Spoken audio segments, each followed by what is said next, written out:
वो जो मैंने दिया ना असाइनमेंट, सोनम मैम कहती है कि उसको बोल्ड फॉर्मेट में देता हूँ, तो वो मेरे पास है नहीं। तो मुझे क्या करना है, जो पीछे का बैकग्राउंड है वहाँ पे वो लगा देना ना, एम इंस्टीट्यूट 4 नंबर, वो क्या होता है, क्या बोलते हैं उसे, नहीं नहीं उसे क्या बोलते हैं, बैकग्राउंड में जो आता है वाटरमार्क, वाटरमार्क में आप डाल देना ना प्रिंटर में, उसमें अपने पूरे एम इंस्टीट्यूट का और डिटेलिंग फोन नंबर सब डाल देना, उसको सिंपल प्रिंट निकाल देना। ठीक है सर, ये ठीक है ठीक है, ओके लाइव लाइव हो गई है।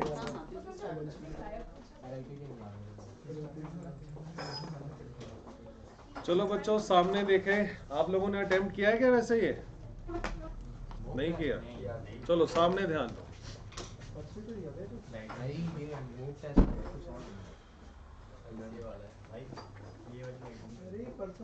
आओ भाई, बैठो बैठो बैठो।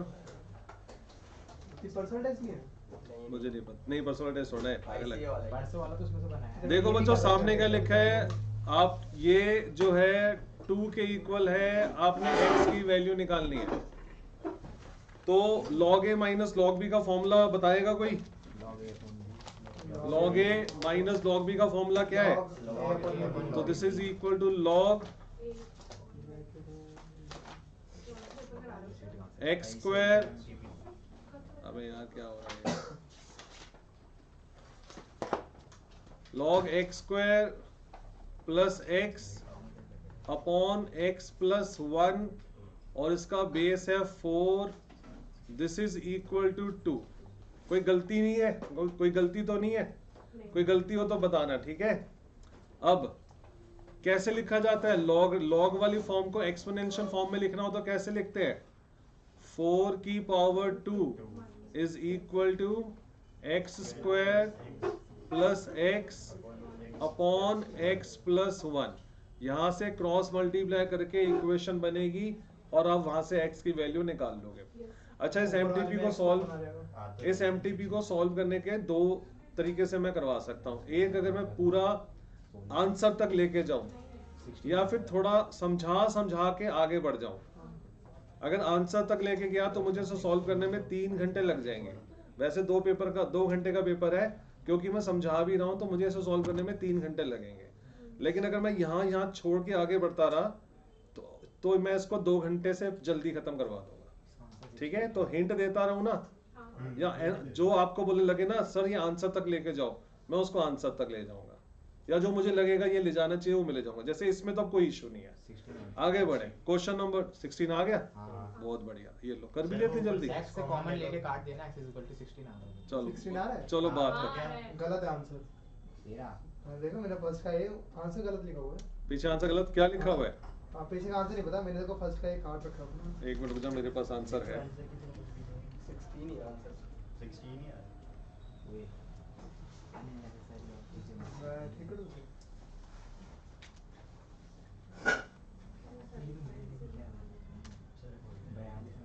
1 का बी आंसर आ रहा है भाई, जो कि 100% गलत है। अगर आपको वेरीफाई करना है ना गलत है या सही है, ऐसा तो नहीं, मैं यहाँ पे 0 डाल के देखना, वो कह रहा है x की वैल्यू 0 है। ऐसे कैसे हो सकता है? अगर आपने x की जगह 0 डाला तो ये बन जाएगा log 0 माइनस log 1, log 1 भी 0 होता है, तो 0 माइनस 0 2 के बराबर कैसे आएगा? ठीक है ना। तो 16 इज राइट आंसर। आगे बढ़े, क्वेश्चन नंबर 2। क्वेश्चन नंबर 2 में कहता है सर x की वैल्यू दे रखी है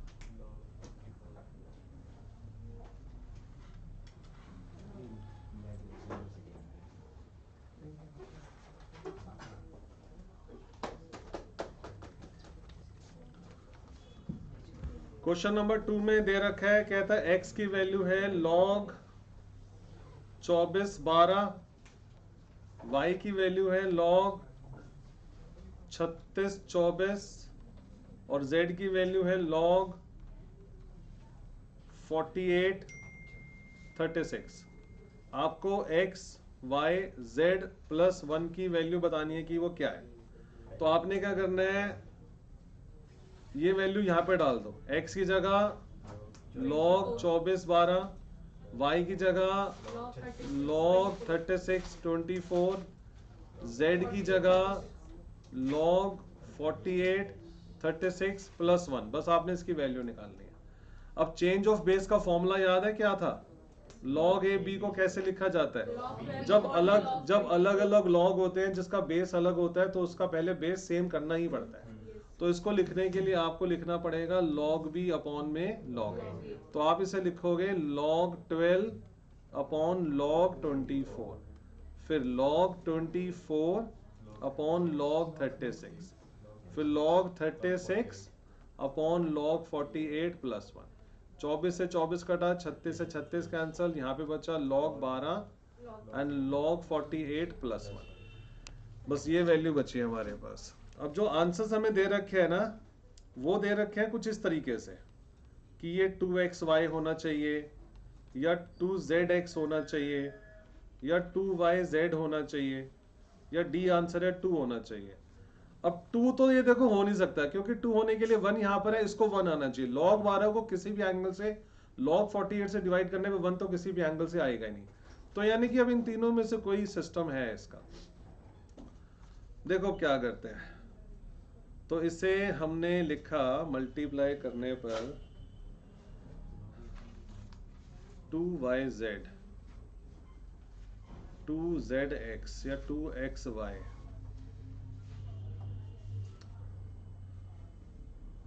प्लस 1 2xy। 2 यहाँ पे डालो, x की जगह डालो log 24 12, y की जगह डालो log 36 24, हमें चाहिए 48, तो यानी कि z तो आना चाहिए।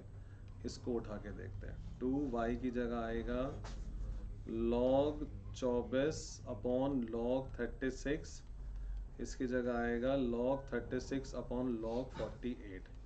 ये कैंसिल हुआ, 24 यहाँ पर आ गया, 24 यहाँ पर आ गया। ठीक है, तो 2 log 12 मल्टीप्लाई 2, ये तो लग नहीं रहा 1 मिनट का क्वेश्चन है। हाँ ये नहीं है सर एलसीएम लेके नहीं कर सकते 48 एलसीएम लेके फिर क्या मिलेगा देखें। log 48 ऊपर log 12 plus log 48 divide by log 48, और फिर log log 12 मल्टीप्लाई 48 फिर इनटू करके जो आएगा, और फिर ये 5 7 6 24 का स्क्वायर। बन नहीं रहा है, पेंडिंग। अभी करते हैं, फ्लो खराब कर दिया। सेकंड क्वेश्चन नहीं, क्वेश्चन नंबर 3। 2 डिजिट नंबर है हमारे पास, कहते हैं digit in the tens place. Sir आपने ऊपर वाला सॉल्व कर दिया? नहीं, पेंडिंग। अच्छा पेंडिंग। x और y दो नंबर, मतलब 2 डिजिट का नंबर है हमारे पास, जो टेंस प्लेस का डिजिट है वो यूनिट प्लेस के डिजिट का ट्वाइस है। ये तो बच्चों हिट एंड ट्रायल से सॉल्व करना है। a 61 है, b 63 है, 21 है, 42 है और ये नन है। तो कहता है जो 10th प्लेस की डिजिट है वो यूनिट प्लेस के डिजिट का ट्वाइस है। ये भी ओके, ये भी ओके, ये भी ओके। ये 10th प्लेस के डिजिट यूनिट प्लेस के डिजिट का ट्वाइस है, ये भी इसका ट्वाइस है, ये भी इसका ट्वाइस है। फिर वो कहता है if 18 is subtracted from the number, 63 में से 18 माइनस करो तो डिजिट्स आर रिवर्स्ड। तो कितना आ रहा है? सी ऑप्शन है। 42 में से 18 माइनस करो, 24 आ गया। तो 42 में से 18 माइनस करने के पर डिजिट्स हमारी रिवर्स हो गई है, सी हमारा ऑप्शन है। क्वेश्चन नंबर 4 कहता है for a certain commodity the demand equation giving y units for a price p। कैसे कैसे क्वेश्चन है यार ये, सर ये भी हिट एंड ट्रायल से हो जाएगा। हिट एंड ट्रायल से हो रहा है। हाँ हाँ। तो y यूनिट है और प्राइस p है, तो y इज इक्वल टू 100 और 10 minus p। Supply equation giving the z units for a price, ये सप्लाई है 75p minus 3। The market price is such eight which demand equal supply. अच्छा आसान सा क्वेश्चन है। y unit है, ये है हमारा डिमांड, ये है हमारी डिमांड, ये है हमारी सप्लाई। कह रहे हैं अगर डिमांड और सप्लाई इक्वल हो तो प्राइस क्या होगा? तो आपने इन दोनों को इक्वेट करना है, 110 माइनस पी को इक्वेट करना है 75 पी माइनस 3 से, और यहां से पी की वैल्यू निकालनी है। ठीक है भाई, बढ़े आगे। Question number 5। क्वेश्चन नंबर 5 में कहता है age of a person is 8 year more than thrice the age of sum of his 2 sons who are twins. तो let age of son is y। अब उसके दोनों बेटे ट्विंस हैं, तो उन दोनों की एज का जो सम आ गया वो 2y आ गया। अब वो कहते हैं एक बंदे की एज अपने बच्चों की एज का, दोनों बच्चों की एज के सम का 3 गुना से 8 ज्यादा है, तो ये है उस बंदे की एज। पहली इक्वेशन ओके। फादर की एज को x माना, कहता फादर की एज अपने 2 बच्चों की एज के सम का 3 गुना से 8 ज्यादा है, 8 more than thrice of sum of his age of the son. पहली इक्वेशन ओके। दूसरा वो कहता है आफ्टर 8 ईयर, 8 साल के बाद जो फादर की एज है वो x प्लस 8 हो जाएगी, और बच्चों की एज कितनी हो जाएगी? बच्चों की एज का सम कितना हो जाएगा? 2y प्लस 16 हो जाएगा। बस यही ट्विस्ट है इस क्वेश्चन के अंदर। बच्चे आमतौर पर क्या करते हैं, इसमें 8 प्लस कर देते हैं। अब यहाँ पर 2 बच्चे हैं ना, इसलिए यहाँ पर 16 प्लस होगा। After 8 years his age will be 10 years more than twice the sum of his age. अब इन दोनों को सॉल्व करके आपने एज बतानी है। पूछना है कुछ इसमें? बोले।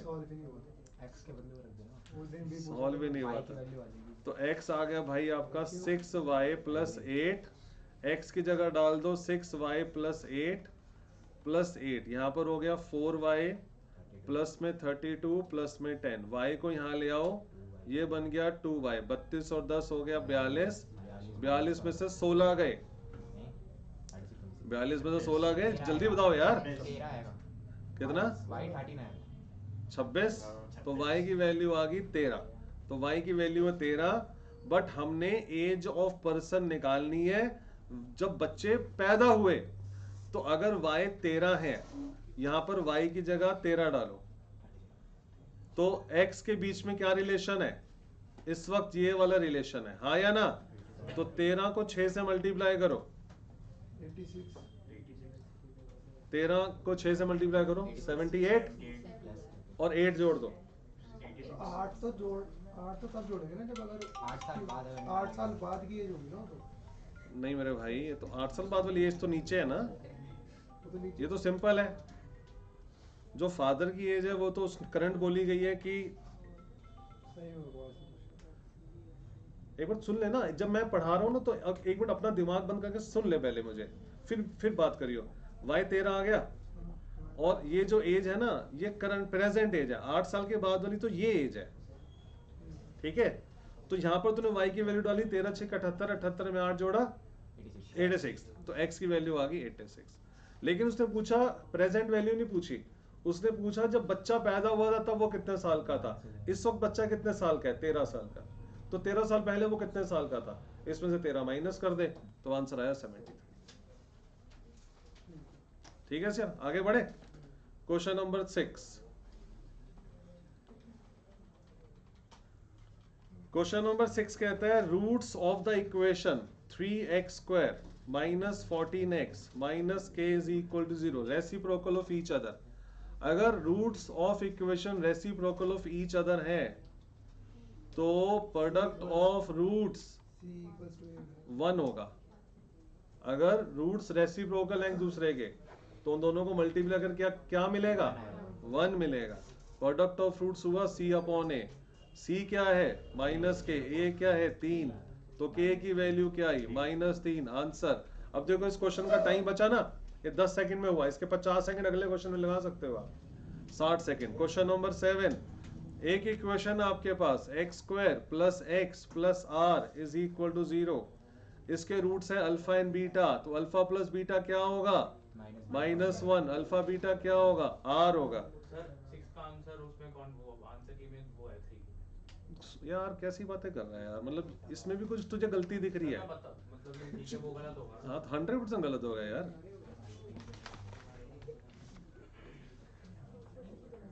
क्वेश्चन नंबर 6 का आंसर है सी, और हमारा क्या आंसर निकला है? -3 है यार। मैं एक बार तेरे कहने से दोबारा से चेक कर लेता हूँ। प्रोडक्ट ऑफ फ्रूट का formula C upon A, C product of root 1 होगा अगर they are reciprocal of each other. C यहाँ पर -k है, इसकी जगह -k डाला, ए की जगह 3 डाला, उसको 1 के इक्वल रखा। No chance, this is right answer. ये हरकत पेपर में भी हो सकती है। पेपर में नहीं हो सकती, ये तो रैंडमली यार जल्दी जल्दी में कोई भी एक टीचर को काम दे दिया जाता है। जब पेपर डिजाइन होता है पूरी टीम बैठती है, ठीक है, उसको सॉल्व किया जाता है, देखा जाता है कि सॉल्व करने में कितना समय लगा, प्रोसेस होता है पेपर बनाने के लिए। बड़े आगे क्वेश्चन नंबर 7, और फिर भी गलती होती है ना अगर, तो उस मार्क्स, उस क्वेश्चन के फुल मार्क्स तुम्हें मिल जाएंगे। X square plus x plus r 0 के इक्वल है, अल्फा इन बीटा इसके रूट्स हैं, और दे रखा है कि alpha cube plus beta cube की जो वैल्यू है वो -6 है। तो फॉर्मूला जो alpha cube plus beta cube का होता है वो है अल्फा प्लस बीटा का whole cube -3 alpha beta and alpha plus beta, ये -6 के बराबर है। अल्फा प्लस बीटा की जो वैल्यू है वो है -1, अल्फा बीटा की जो वैल्यू है वो है r, अल्फा प्लस बीटा की वैल्यू है -1 इज इक्वल टू 6। -6 कर लोगे। क्वेश्चन नंबर 8, 1 माइनस, फिर ब्रैकेट 1 माइनस, फिर ब्रैकेट 1 माइनस एक्स स्क्वायर इसकी पावर -1, फिर ब्रैकेट 1 इसकी पावर -1, फिर ब्रैकेट 1 इसकी पावर -12। कईयों को तो उसका आंसर भी याद होगा, मॉड्यूल के क्वेश्चन कर रखे हैं। मैंने बोला था ना कि कुछ क्वेश्चन ऐसे आएंगे जिसका आंसर ही याद होगा, सोचना भी मत, लगा देना वही आंसर, टाइम ना खराब करना उसे सॉल्व करने में। तो इसे जब आप सॉल्व करोगे, इस पे -1 होने की वजह से ये इसका रेसिप्रोकल हो गया, फिर यहाँ पे 1 माइनस किया हुआ है, फिर हम इसे सॉल्व करते हैं। ये यहाँ गया 1 minus x square -1, 1 minus x square, इसकी पावर है -1, और फिर ये कैंसल हुआ। अब -x square upon 1 minus x square के ऊपर -1 है, तो माइनस को हटाने के लिए आप फिर इसका रेसिप्रोकल कर दोगे, फिर इसके 1 में से माइनस करोगे, और माइनस आप सबसे बाहर लगा हुआ है। ओके ओके ओके ठीक है। और फिर इसे सॉल्व किया, माइनस जो है इससे कट के प्लस हो गया, एलसीएम लिया x square plus 1 minus x square upon x square, बाहर फिर से है -12, ये कैंसल हो गया, 1 अपॉन एक्स स्क्वायर की पावर -12, 2 से 2 कैंसल हो गया, और 1 अपॉन एक्स की पावर -1, आंसर आया x। आगे बढ़े, तूने 1 अपॉन एक्स की बोला।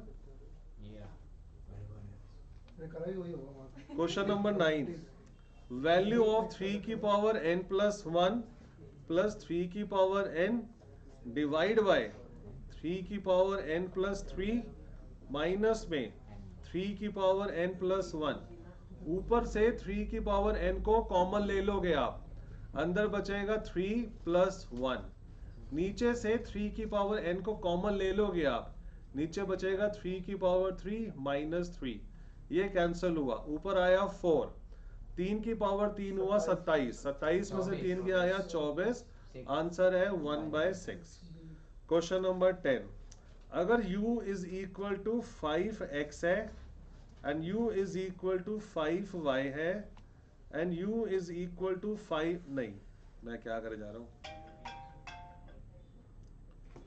हेलो, आज आप सेंटर खोल लेना, मैं लेट हो जाऊंगा थोड़ा।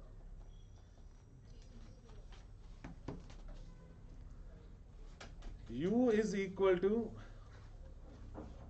अबे क्या हो रहा है,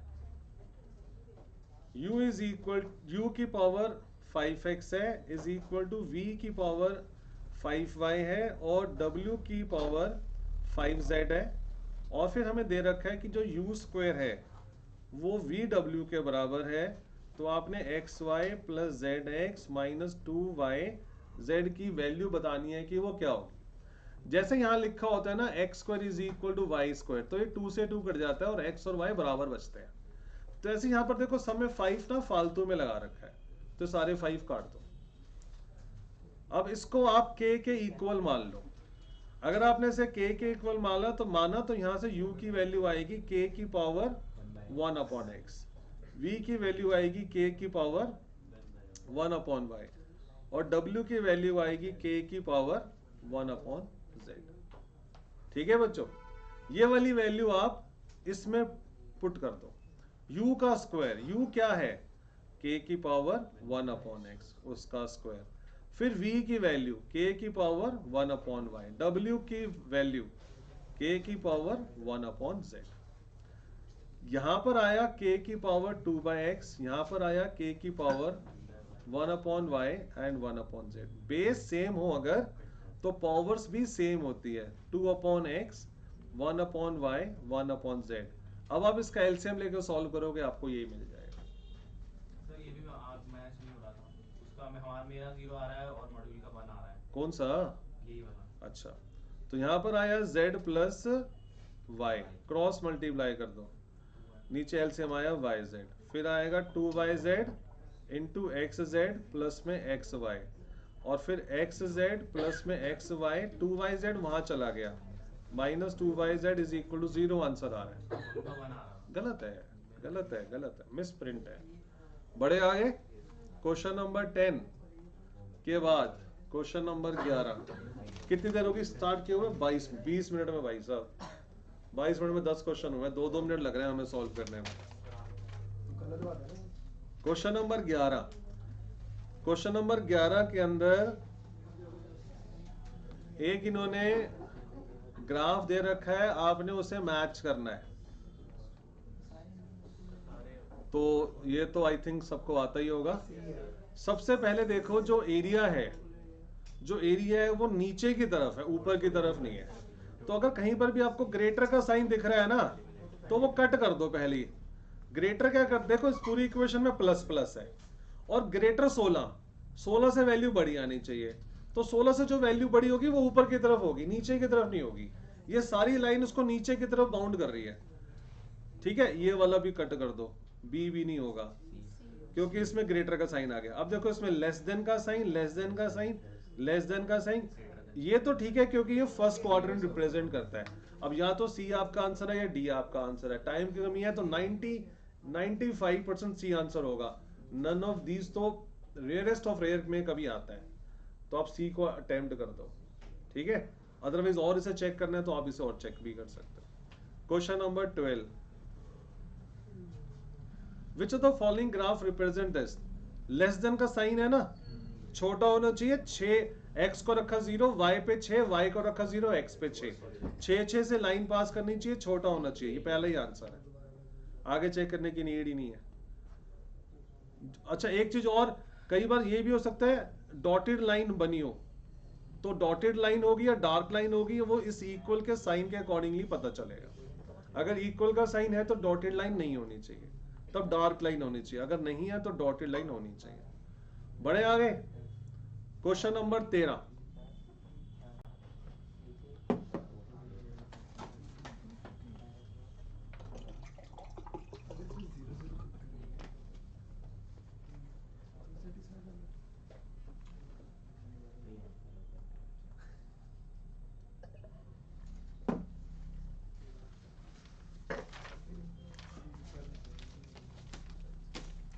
देखो क्वेश्चन नंबर 13 में लिखा है the time by which a sum of money is 8 times of itself if it double itself in 15 year. 15 सालों में डबल होती है, 8 गुना होने में कितना समय लगेगा?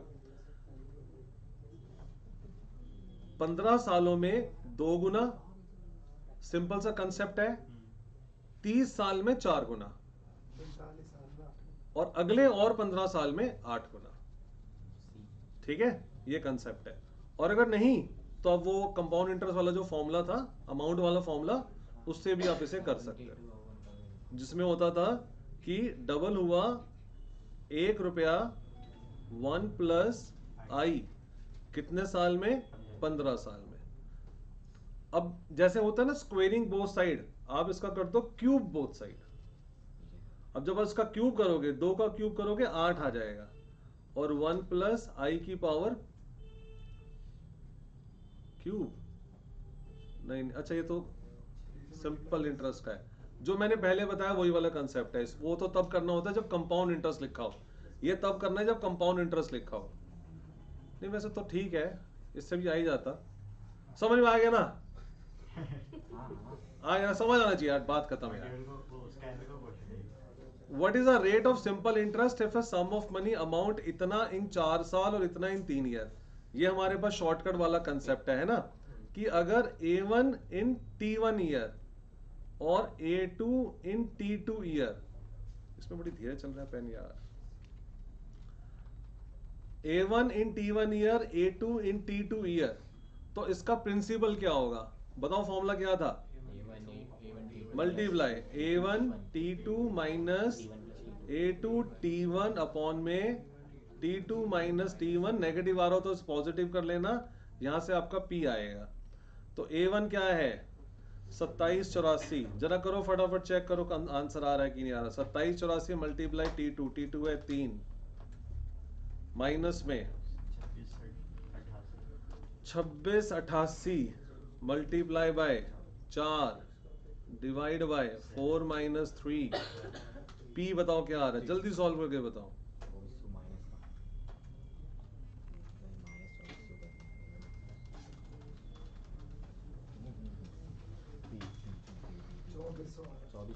चौबीस सौ आ गया, लेकिन उसने P तो पूछा ही नहीं, उसने R पूछा है। उसने इस क्वेश्चन के अंदर R पूछा है, देखो ठीक है। अब क्योंकि ये सिंपल इंटरेस्ट का फॉर्मूला है, 2400 रुपए 2688 हो गए 3 साल में, तो सिंपल इंटरेस्ट कितना हुआ? 288। सिंपल इंटरेस्ट का फॉर्मूला होता है P into t into r upon 100। P है 2400, टाइम है 3 साल, R हमें नहीं पता, अपॉन में 100। चेक करो 2688 इन 3 साल, तो अगर 2400 रुपए 3 साल में इतना 2688 हो गए हैं, तो 3 साल का इंटरेस्ट कितना हुआ? 288 हुआ। तो सिंपल इंटरेस्ट की जगह 288 डाला, P की जगह 2400 डाला, टाइम की जगह 3 डाला, R हमें निकालना है, ये 100 आ गया। R क्या आ रहा है? 288 को 72 से डिवाइड करो, 4 आंसर, तो R आ रहा है 4। ठीक है बच्चों, बढ़े आगे। Question number 5। अब देखो कितना क्लोज यार, इन्होंने कितना क्लोज आंसर दे रखा है। इसमें मेरा वाला शॉर्टकट फेल है। मेरा वाला शॉर्टकट क्या था? कंपाउंड इंटरेस्ट में डबल करने का क्या फॉर्मूला था? 72/R। इतना क्लोज है कि वो आएगा ही नहीं आंसर। अब आपको जो एक्यूरेसी वाला फॉर्मूला अगर मैंने सिखाया है और आपको याद है तो वो लगा देना, 69/R प्लस में 0.4। ये एक्यूरेसी वाला फॉर्मूला अगर आपको याद करना हो तो, कि अगर कंपाउंड इंटरेस्ट में पैसा डबल होता है तो कितने समय लगते हैं, ये हमारा आंसर है। 14.2। तो दिस इज इक्वल टू 16, 14/2 आ गया, 14/2 हमारा आंसर। ये एग्जैक्ट आंसर आएगा, एग्जैक्ट। ठीक है, ये आपको करना होगा अगर कंपाउंड इंटरेस्ट डबल हो रहा है। आगे बढ़े। Mister x bot an electronic item for ₹1000। उसकी आपने फ्यूचर वैल्यू बतानी है after 2 year. Values compounded semi annually at rate of 22% per annum. तो यानी कि बच्चों सिंपल अमाउंट वाला फॉर्मूला यहाँ लगेगा, amount is equal to P 1 plus I की पावर n। हमने अभी 1000 रुपए की इलेक्ट्रॉनिक आइटम खरीदी है और 1 प्लस आई का मतलब है 22%, कंपाउंडेड सेमी एनुअली है, रेट हो जाएगा आधा, तो 0.11 और n हो जाएगा 4 हो जाएगा। तो अमाउंट बताओ क्या आया, बताएं फटाफट सॉल्व ये कर। ऑप्शन आंसर बता क्या आया? 15-18 बिल्कुल सेम आ रहा है, बहुत बढ़िया। आगे बढ़े। कोई भी क्वेश्चन किसी को डिटेलिंग में समझना हो तो मुझे रोक के मेरे से पूछ लेना। कुछ भूल गए हो, कोई फॉर्मूला भूल गए हो तो मेरे से पूछ लेना, ठीक है। Question number 17। Difference between simple interest and compound interest on a sum of ₹10,000 for 4 year. बड़ा कमीना है ये। हमारे पास सिंपल इंटरेस्ट और कंपाउंड इंटरेस्ट का 2 साल का शॉर्टकट है, 3 साल का शॉर्टकट है, 4 साल का शॉर्टकट नहीं है। तो 4 साल का शॉर्टकट नहीं है तो कंसेप्ट लगेगा। तो क्वेश्चन नंबर 17 में कहता है 10,000 है, 10,000, इसके ऊपर 4 साल का समय और जो रेट है वो 10% है। इसका सिंपल इंटरेस्ट भी निकालो, इसका कंपाउंड इंटरेस्ट भी निकालो, फिर कंपाउंड इंटरेस्ट में से सिंपल इंटरेस्ट को माइनस करो, तो वो आपने डिफरेंस बताना है। 4641 तो सिंपल इंटरेस्ट कितना आ रहा है? 4 इंटरेस्ट 4000 आ गया। हाँ 4 4,000 आ गया। कंपाउंड इंटरेस्ट कितना आ रहा है? 4641। तो आंसर 641 है, आ गया। किसी को सबको आता है सिंपल इंटरेस्ट और कंपाउंड इंटरेस्ट निकालना? बढ़िया, आगे बढ़े। क्वेश्चन नंबर 17 के बाद question number 18। How much will ₹25,000 amount in 2 years? सामने ध्यान दो, 25,000 रुपए को अगर हम इन्वेस्ट करें और पहले साल का जो रेट है वो 4% है, तो 1/400 पहले साल का और दूसरे साल का, मैं अपॉन 100 क्यों लिखने लग गया, ये दूसरे साल का, सीधा हमारा आंसर निकलेगा। पता ना ये भी, अगर अलग अलग रेट के अलग अलग रेट ऑफ इंटरेस्ट होते हैं तो अलग अलग साल में उतने ही लगा दिए जाते हैं, तो सीधा आंसर निकलेगा। आंसर बताओ क्या ये तो नहीं है ना, ऐसे ही करना है? कैलकुलेटर में है तो ये डायरेक्ट प्लस कर दो। क्या है? अरे मतलब डायरेक्ट प्लस हाँ। प्लस 4% कर दो, प्लस 5% कर दो, तब भी हो जाएगा। ठीक है, वैसे कर लो। क्या आंसर आया? 27 बी। बी। आगे बढ़े, दिखाइए जरा अपना कैलकुलेटर। डायरेक्ट 4% कैसे निकालता है? प्लस कोई 4% उल्टा तो नहीं है? ठीक है। क्वेश्चन नंबर 19 में लिखा हुआ है फर्नीचर की वैल्यू डेप्रिशिएट होती है 10% हर साल। अगर प्रेजेंट वैल्यू इतनी है तो आपने 3 साल पहले की वैल्यू बतानी है। ओ भाई साहब देखो कहानी कैसे कर रहा है, माइनस होगा ना, लेकिन अब आपने क्या करना है, फॉर्मूले में देखो क्या लिखा हुआ है। जैसे प्रेजेंट वैल्यू 21870 है, तो 21870 बन जाएगा अमाउंट, और P निकालना होगा आपको पहले की वैल्यू, और 1 माइनस 10% यानी कि 0.1, और उसकी पावर आएगी 3।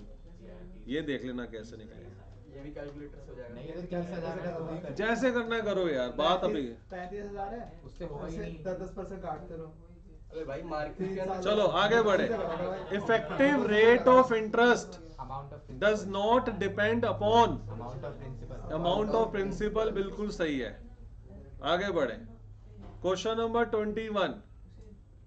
21 में PI² 96 दे रखा है, और आर दे रहे हैं। तो आपको P निकालना है। तो ये क्या बात हुई, P as it is, I क्या है, I क्या है 0.08 का स्क्वायर, बी ये है 96 के इक्वल। आपको 96 को डिवाइड करना है इससे, डिवाइड तो आपका आंसर आ जाएगा। ठीक है, 15,000। If a bank pays 6% interest compounded quarterly, what equal deposit have to be made at the end of each quarter? Each quarter multiply कितने साल लिए? देखे भाई, क्वेश्चन को समझो। क्या ये एन्युटी दिख रही है आपको? हाँ। And What equal deposit have to be made at the end of each quarter? Annuity है, एंड है, रेगुलर है, एन्युटी है, रेगुलर है। और if you want to have 1500 at the end of the 3 year, तो 1500 क्या है, फ्यूचर वैल्यू है। तो आपने क्या करना है, फ्यूचर वैल्यू का, एन्युटी का, रेगुलर का फॉर्मूला लगाना है, which is equal to R 1 plus I की power n upon I minus 1 upon I, that's it. अब फ्यूचर वैल्यू जो है वो हमारी 1500 है, R हमें पता नहीं है, 1 प्लस I कितना है, 6% है, बट क्वार्टरली है, तो 6 को 400 से डिवाइड करके बता, 0.015 की पावर n, n है 3 साल, 1 12 हो जाएगा, माइनस में 1 डिवाइड बाय 0.015। आप इसे सॉल्व कर लोगे। ठीक है जी, चेक करके बताओ क्या आंसर है। बी आ रहा है, बहुत अच्छे। आगे बढ़े, क्वेश्चन नंबर 23। तो 23 में कहता है find the present value of an annuity. Annuity word खुद डाल दिया तो मतलब एन्युटी है, प्रेजेंट वैल्यू निकालनी है। Which pays 200 at the end of each 3 month. हर 3 महीने के बाद 200 रुपए की पेमेंट होती है। 10 year, assuming money to be worth 5% converted quarterly. तो अब आपको प्रेजेंट वैल्यू, और हमने कब डालना है, at the end of each 3 month. तो प्रेजेंट वैल्यू का फॉर्मूला आपने बताना है। प्रेजेंट वैल्यू का formula which is R 1 plus I की पावर माइनस एन होता है ना, minus N minus 1 upon I. इसके अंदर आपने वैल्यू डाल देनी है। ठीक है, ये कुछ गलत लग रहा है। सर माइनस पहले होता है। हाँ, माइनस एक पहले मिनट। होता है। 1 माइनस 1 प्लस आई की पावर माइनस एन। किसने मेरे को बोला था ऐसे आता है? तो ये आपने फॉर्मूला लगाना है। अब इसमें से कौन कौन सी चीजें अवेलेबल है मेरे पास? 23वां कर रहे हैं ना अभी हम। सर सारी अवेलेबल है, बस वही पुट करना है। ठीक है, हो जाएगा, हो जाएगा बच्चों। Yes sir. आगे बढ़े, क्वेश्चन नंबर 24 नहीं 25। ये कौन सा था? 24 ही करना। Mister A borrows 5 lakh to buy a house. तो ये प्रेजेंट वैल्यू हो गई। इक्वल इंस्टॉलमेंट 20 साल का हो गया, एन 20 हो गया, आर हमारा 10 हो गया। What will be the equal installment? Simple, आपको आर निकालना है। एन्युटी है, रेगुलर है, ये प्रेजेंट वैल्यू दे रखी है। एन्युटी है, रेगुलर है, प्रेजेंट वैल्यू निकालना है, आर निकालना है। कुछ डाउट है? बढ़े आगे, अगला क्वेश्चन देखें। 24 क्वेश्चन हुआ अभी तक। टाइम कितना हो गया? 37 मिनट। थोड़ी स्पीड बेटर हुई है। Question number 25। 25 में जैसे ही आप ये वर्ड देखोगे ना, सिंकिंग फंड, तो sinking fund is always future value annuity regular. Sinking fund का मतलब होता है कि कंपनी अपने प्रॉफिट एंड लॉस में से eight the end of the year कुछ पैसा निकालती है और उसको कहीं और इन्वेस्ट कर देती है, आज से 10 साल के बाद किसी इन्वेस्टमेंट को परचेज करने के लिए। तो इसमें simple future value annuity regular वाला फॉर्मूला लगाना है। आर 1 प्लस आई की पावर n माइनस 1 अपॉन आई। फॉर्मूला यही लगेगा 100%। सिंकिंग फंड जैसे ही लिखा जाए यही फॉर्मूला लगेगा, और कुछ नहीं है। सारी चीजें हमारे पास है। पेमेंट है क्या, हमें क्या चाहिए? हमें 2 लाख रुपए चाहिए, तो फ्यूचर वैल्यू हो गया 2 लाख। हमें आज से कुछ सालों के बाद, 20 सालों के बाद 2 लाख रुपए चाहिए। कितना रेट ऑफ इंटरेस्ट है? 5। 1 प्लस 0.05 की पावर n, n है 20 minus 1 divide by 0.05। That's it, solve हो जाएगा। 6048। Question number 26। 26 में क्या है? कौन सा है ये? एन्युटी है, हाँ, कंपाउंड और स्टार्टिंग फ्रॉम टुडे ड्यू है, और उसकी प्रेजेंट वैल्यू पूछी है। ठीक है बच्चों, ये पेपर में गिवन होगा जो अभी दे रखे हैं। क्या? वो नीचे जो पावर हाँ, गिवन होगा तो आप गिवन से करो, नहीं होगा तो अपना मेथड लगाओ। हाँ, ये तो सिर्फ इसलिए गिवन होता है कि आपका टाइम बचे। मैं भी बताता हूँ। क्वेश्चन नंबर 26 में लिखा हुआ है कि, अच्छा पहले तो बताओ ये क्या चीज है? बताओ ये एन्युटी है या नहीं? एन्युटी है। क्यों है एन्युटी? क्योंकि आपकी मदर कहती है हम आपको हर साल 10,000 रुपए देना चाहते हैं। तो हर साल की बात आ गई, इक्वल अमाउंट आ गया, एन्युटी हो गया। स्टार्टिंग फ्रॉम टुडे तो एन्युटी ड्यू हो गया, एन्युटी ड्यू हो गया। उसकी प्रेजेंट वैल्यू पूछी है, तो उसका फॉर्मूला क्या है बताए? आर 1 माइनस 1 प्लस आई की power minus n plus 1 upon आई और प्लस आर। ये हमारा फॉर्मूला। 1 प्लस आर होता है ना। 1 आई, वो तो 1 प्लस आई से मल्टीप्लाई होता है फ्यूचर वैल्यू निकालने के लिए। मैंने प्रेजेंट वैल्यू का फॉर्मूला लगाया है। फ्यूचर वैल्यू में होता है 1 प्लस आई। नहीं भाई, सही कह रहे हैं। चले बढ़े आगे, बढ़े आगे। Yes. पहले फॉर्मूला वेरीफाई करो, समझ में आया या नहीं? Yes sir.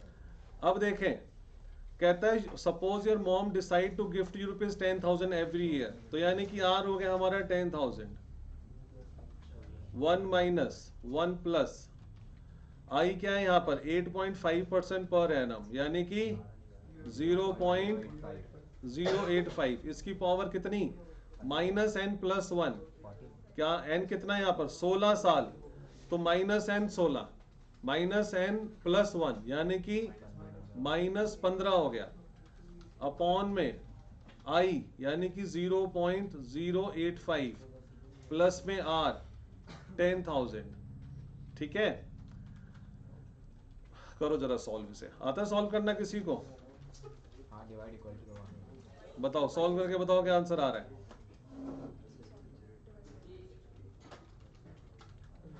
83042 93042 93042 आ रहा है सर आंसर। अच्छा ये 9 पहले मुझे ना सिर्फ ये सॉल्व करके बताओ, ये जो ब्रैकेट के अंदर है ना सिर्फ इतना सॉल्व करके बताओ, आगे मत भागो। आ गया सर, ये सर ये 83 आ रहा है बट टोटल 9 ये रहा। मैं जो बोल रहा हूँ वही बताओ। यही आ रहा है। यही आ रहा है। हाँ। अब देखो ये जो है ना, ये इसकी वैल्यू ये ऑलरेडी क्वेश्चन के अंदर दे रखी है।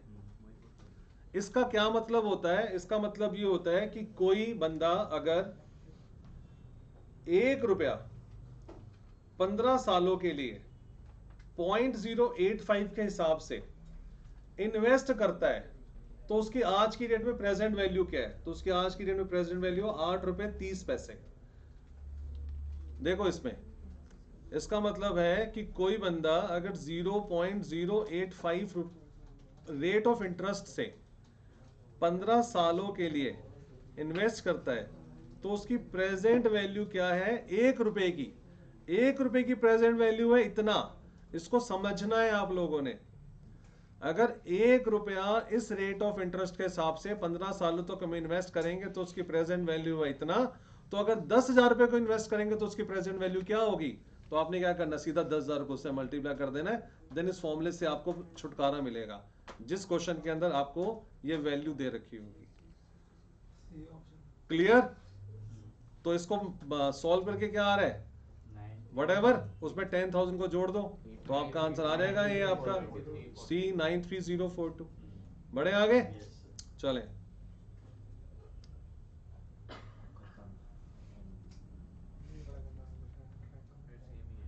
Number of triangles that can be found by choosing the vertices of a set of 12 points, 7 of which lie on a same straight line। आता है? एक मिनट रुको, ओए बच्चा हुसैन 27 का आंसर बता। 12 ये ट्राइंगल्स बनाने हैं। 12C3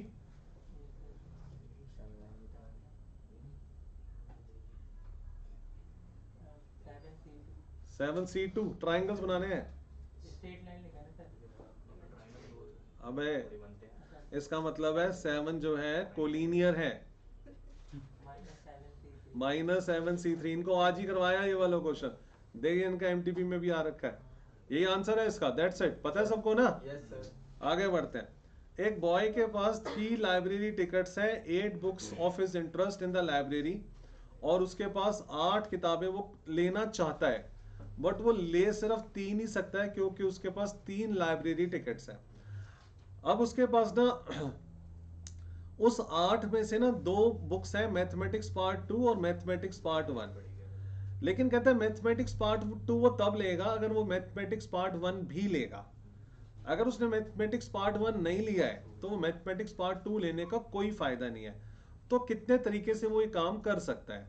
तो हम क्या करने वाले हैं, मैथमेटिक्स पार्ट 1 को अलग कर दो और बाकी 7 किताबें अलग कर दो, फिर अलग कर दो और 7 किताबें अलग कर दो। एक केस तो ये, एक केस ये कि वो मैथमेटिक पार्ट 1 ले ले। तो अगर उसने मैथमेटिक पार्ट 1 ले लिया 1C1, तो अब जरूरी नहीं है कि वो मैथमेटिक्स पार्ट 2 लेगा। अब ये है कि उसके लिए मैथमेटिक्स पार्ट 2 लेके लेने का ऑप्शन खुल गया, तो उसको बाकी की जो 2 बुक्स चूज करनी है वो 7 में से करनी है, 7C2।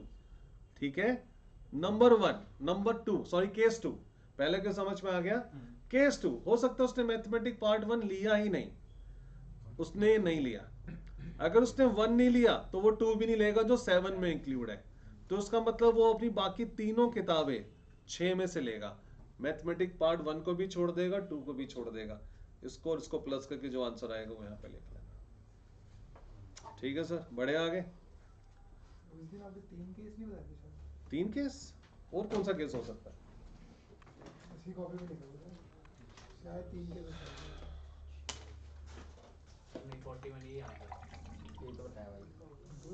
वेले यार मैं कोई घबरा देता है यार। मैं गलत बैठा हूँ। छाई में मैंने बैठा आज था। सेक्शन बैठ रखा है ना, छाई में बैठा था। सेक्शन घूम रहे हैं मेरे दिमाग में। सेक्शन 59 में बताइए। क्वेश्चन नंबर 29 कहते हैं कि examination paper consist of 12 question divided into 2 parts, part A and part B. Part A के अंदर 7 क्वेश्चन है, पार्ट बी के अंदर 5 क्वेश्चन है। कैंडिडेट को टोटल 8 क्वेश्चन लेने हैं, एटलीस्ट 3 फ्रॉम ईच पार्ट। अगर इसमें से 3 लेता है, अगर इसमें से 3 लेता है 7C3, तो इसमें से टोटल कितने लेने हैं? मल्टीप्लाई हो गया। टोटल क्वेश्चन कितने अटेम्प्ट करने हैं? 8 12 में से 8 क्वेश्चन, टोटल 8 करने हैं। तो 5 इसमें से ले लो आप। मल्टीप्लाई होगा ना सर? हाँ। हाँ मल्टीप्लाई होगा, सॉरी एक्सट्रीमली सॉरी। प्लस अगर उसने सेक्शन ए में से 4 लिए तो सेक्शन बी में से भी 4 लेगा। अगर सेक्शन ए में से 5 लिए तो सेक्शन बी में से 3 लेगा। इसके अलावा कोई और केस बन नहीं सकता, क्योंकि 3 से कम वो किसी सेक्शन में से ले नहीं सकते। बढ़े आगे। क्वेश्चन नंबर 29 के बाद क्वेश्चन नंबर 30।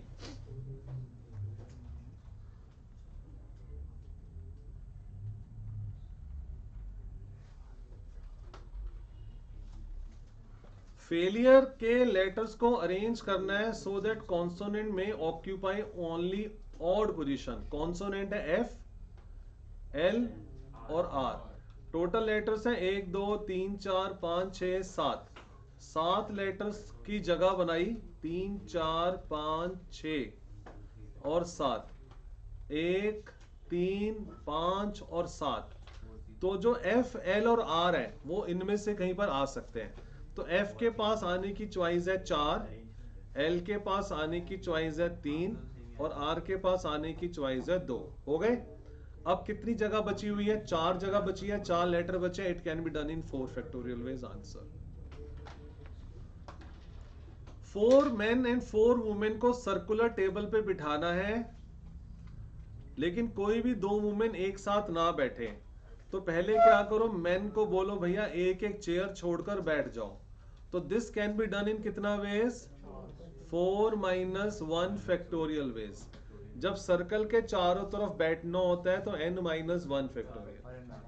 और अब जो 4 लेडीज को बिठाना है उनको इनके चारों तरफ बिठा दो, तो it can be done in 4 factorial. इसमें 4 - 1 नहीं आएगा, क्योंकि इनके एक बार भी घूमने पर जो इनका अरेंजमेंट होगा वो अलग होगा, क्योंकि उसका राइट पड़ोसी बदल जाएगा, लेफ्ट पड़ोसी भी बदल जाएगा। तो ये मेरा आंसर है। मैं फिर से रिपीट कर रहा हूं, कोई भी क्वेश्चन डिटेलिंग चाहिए हो तो मुझे आप बताओगे, तब मैं उसकी डिटेलिंग करता हूं। आगे बढ़े। Question number 32। इसका तो रट्टा मारा होगा आप लोगों ने। रट्टा लगा हुआ कि नहीं लगा हुआ? इसमें क्या करना होता है, पहले 0.5 कॉमन निकाल लिया, फिर 9 से डिवाइड कर दिया और 9 से मल्टीप्लाई कर दिया, तो ये बन जाएगा 0.9। अब 0.9 का मतलब हुआ 1 - 1/10। हाँ या ना? फिर अगला 1 - 1/10 का स्क्वायर। ऐसे चलता रहेगा। अभी कुछ मैच हो रहा है?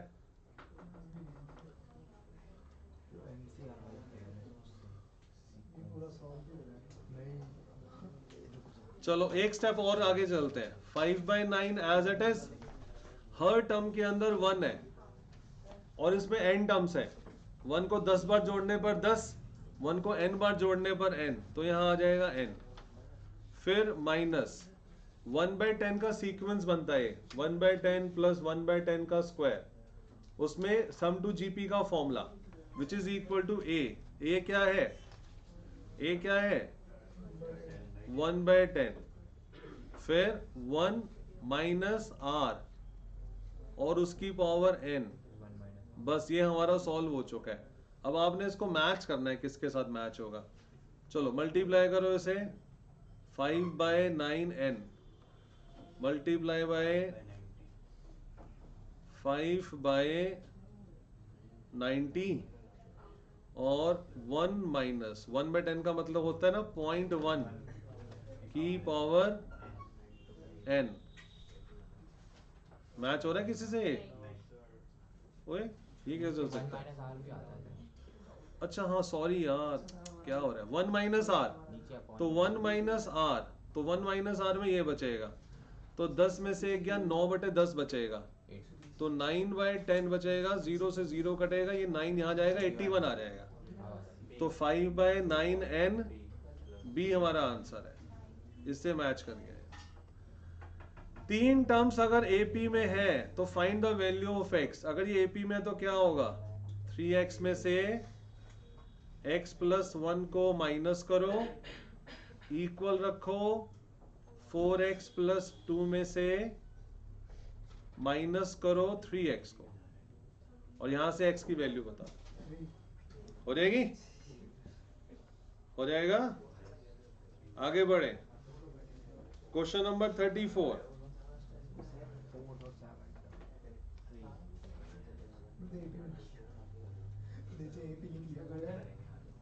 एक मिनट ऐड दूंगे 34 में लिखा है, कहता fourth term of an AP is 3 times. Fourth term of an AP is 3 times the first term, first equation, and seventh term exceeds twice the third term. Third term के twice से एक ज्यादा है। Find A and common difference। हो गया? A4 का formula लगा दो, A प्लस 3D, यहां पर आया 3A, A को वहां ले जाओ, 3D is equal to 2A, और ये हमारी फर्स्ट इक्वेशन आएगी। A7 का formula A plus 6D, 2 as it is, A3 का formula A plus 2D, that's it. Question number 35। 40 students हैं, 30 of them passed in English. There are 40 students, 30 of them passed in English, 25 of them passed in mathematics, 15 of them passed in both. Assuming that every student has passed at least one subject, how many students passed in English only but not in maths? जैसे इस प्रकार का question आए, जल्दी करने के लिए आप एक फटाफट से वेन डायग्राम बना लेना। यहाँ पर एक इंग्लिश है और एक मैथ्स है। जो बोथ में पास हो गए हैं वो 15 है, इंग्लिश में पास होने वाले 30 हैं, तो यहां पर 15 आएगा, और मैथ में पास होने वाले 25 हैं, तो यहां पर 10 आएगा। टोटल 40 बच्चे थे, 40 बच्चे इसके अंदर हो गए हैं। How many student passed in English but not in math? English में पास हो गए हैं पर मैथ में नहीं हुए, तो आंसर है 15। Question number 36। नहीं भाई सही है मेरे लंबे वाले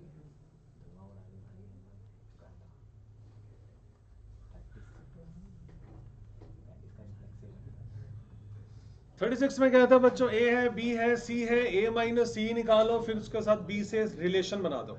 तो ए माइनस सी क्या आने वाला है, 1 हटा दो, 3 हटा दो, 5 हटा दो, 2 और 4 बचा, उसका बी के साथ रिलेशन 2 2 2 4 D और 4 2 4 4, डी है 2 2 D 2 4 4 2 4 4, आंसर है डी। ये रिलेशन है ए और इसके अंदर 1 1 2 3 2 2 3 3 1 2 है, reflexive तो आपने बताना है क्या है ये। reflexive तो सबसे पहले रिफ्लेक्सिव चेक कर लेते हैं। 1 1 2 2 3 3 तीनों है, ये रिफ्लेक्सिव तो है, सिमेट्रिक भी देख लेते हैं। 2 3 है 3 2 बट 3 2 नहीं है, ट्रांजिटिव नहीं है, तो इसलिए सिमेट्रिक नहीं हुआ। ट्रांजिटिव तो वैसे भी नहीं होगा, अब जब सिमेट्रिक ही नहीं है ट्रांजिटिव तो इक्विवेलेंस भी नहीं हो सकता। नहीं, ट्रांजिटिव हो सकता है कि नहीं हो सकता, बट रिफ्लेक्सिव बात खत्म, रिफ्लेक्सिव ही छोड़ दो ना। आगे बढ़े। Question number 38। कॉस्ट फंक्शन, अरे वो डिफरेंशियल कॉस्ट फंक्शन दे रखा है दिस वन, 6x square. आपको बताना है ये मिनिमम कॉस्ट इसकी मिनिमम कब होगी।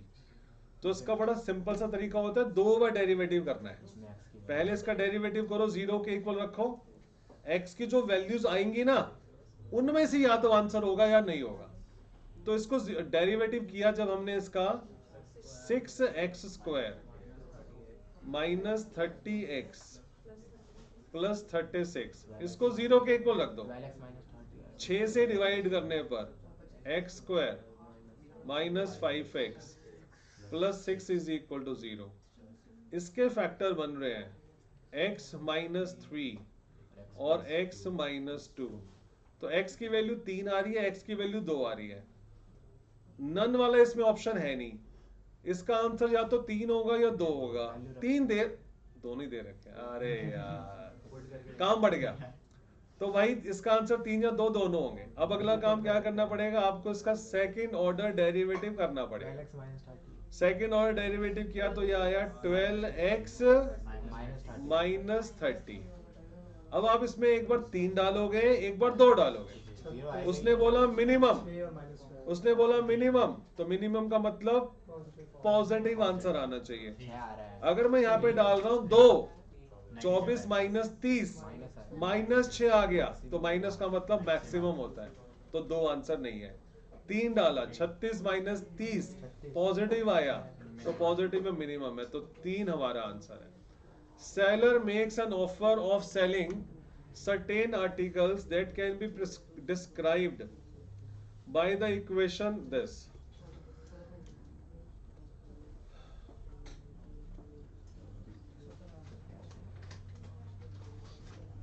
X is price unit, Y denotes the number of units. Cost price of the article is 10 per unit. The maximum quantity that can be offered in single deal to avoid loss.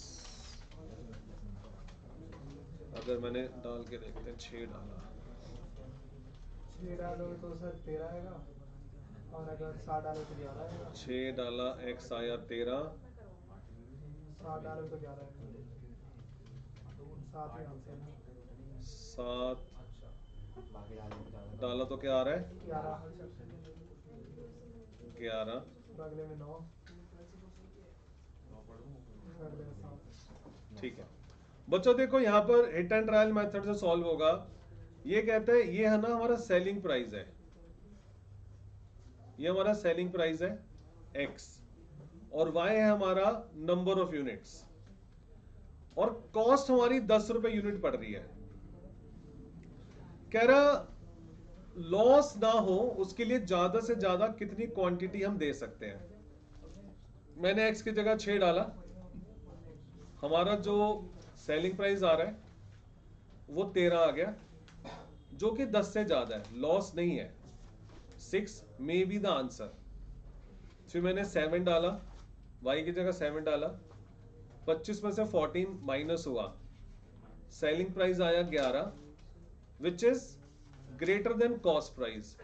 तो now 7 is the answer, 6 को छोड़ दो। क्यों? क्योंकि उसने बोला था maximum quantity, तो 6 और 7 में बड़ा कौन है 7। अब मैं 8 को डाल के देखता हूं। अगर मैंने y की जगह 8 डाला, 25 माइनस 16, x हमारा आ रहा है 9 which is less than our cost price. गलत हो गया, तो हमारा आंसर 7 ही है। Question number 40।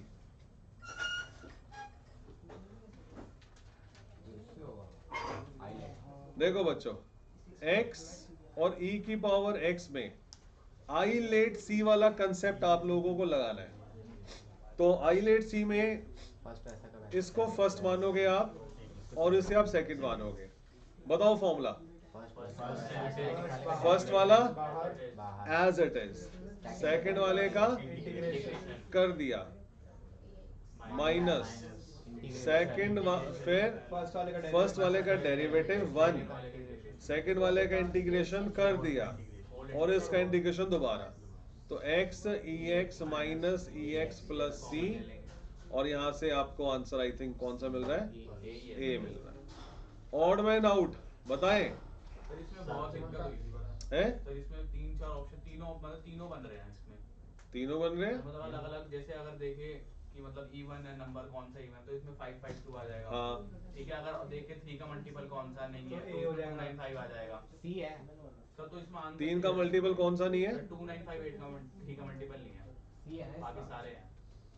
मतलब सी ठीक है, और सर मैं तो ये सोच रहा हूँ लास्ट वाले में किसी के भी ऑड एक और इवन था नंबर इसमें, 7 to 9 भी कुछ था उसमें ही लास्ट वाले देखो में इवन नंबर इवन और तो सबसे ज्यादा सिंपल वे ही है, और मैं इसमें सी को ही ऑड वन आउट बोलता हूँ, क्योंकि ये हमारा ऑड नंबर है, ये ऑड नंबर है, ये ऑड है, ये इवन है, बात खत्म। बाकी तो जितने मर्जी तरीके से सोचते रहो, कोई ना कोई कहानी तो बन ही जाती है। ठीक है, आगे बढ़े। हाँ जी, टीचर को अगर हमने ये लिखा है तो चिल्ड्रन को कैसे लिखेंगे? अगर ABCD याद है तो T और V में कितना डिफरेंस आ रहा है?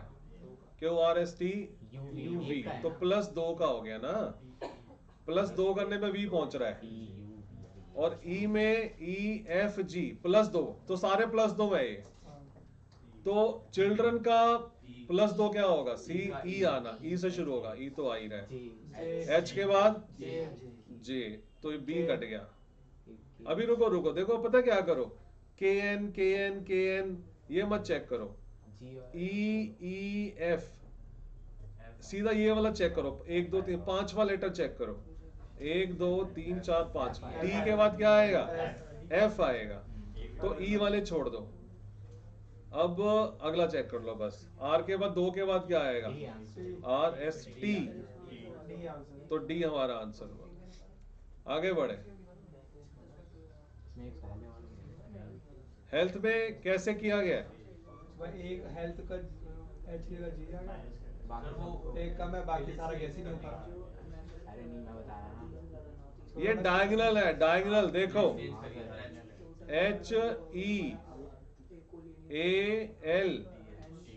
HEALTH ABCDEFG।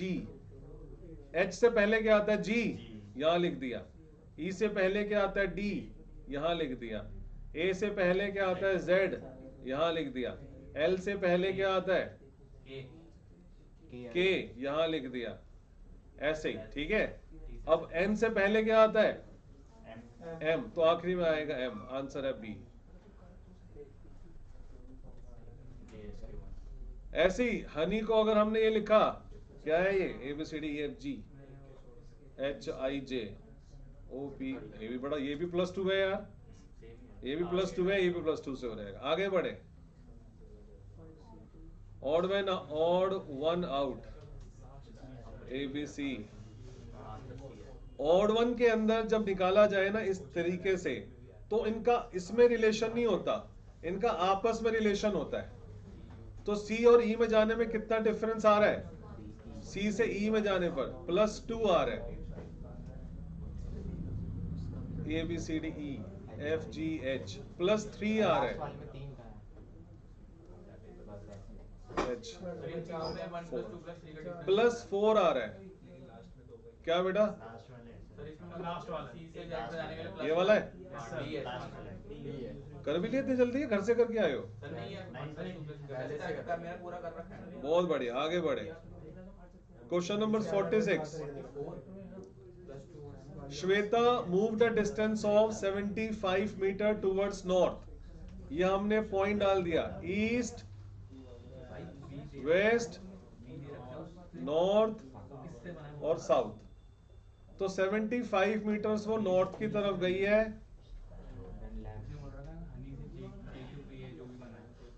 She then turn to the left, और वो लेफ्ट टर्न कर गई और फिर 25 मीटर चली, टर्न लेफ्ट अगेन, दोबारा टर्न किया, लेफ्ट हुआ और 80 किलोमीटर चला, 80 मीटर सॉरी, यहां इससे आगे निकल जाएगी।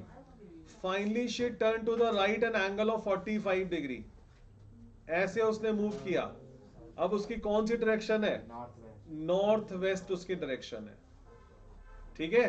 South west, south west north क्यों? ऊपर जा रहा है नहीं, ये पॉइंट से वो इस तरफ गई है ना बच्चे। नॉर्थ वेस्ट साउथ वेस्ट तो यहाँ होती है, पहले से answer south west.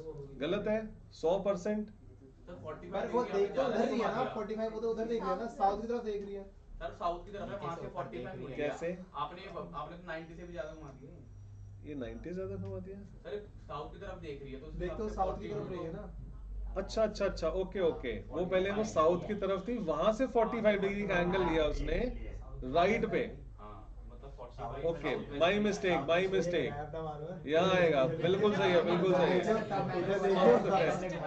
South waste. हो गया मेरा, ठीक है। ऐ भी हाँ करेगा हर जगह। 47 करना है, सर ये सारे आसान थे बहुत। चलो आगे बढ़े फिर। नहीं करने ना पक्के वाली बात। LR आसान थे सर बहुत। स्टार्ट करो। एलआर आसान नहीं है बेटा, एलआर की तुमने प्रैक्टिस अच्छी की है। हाँ मतलब वही बात है, ज्यादा स्कैनर करिए।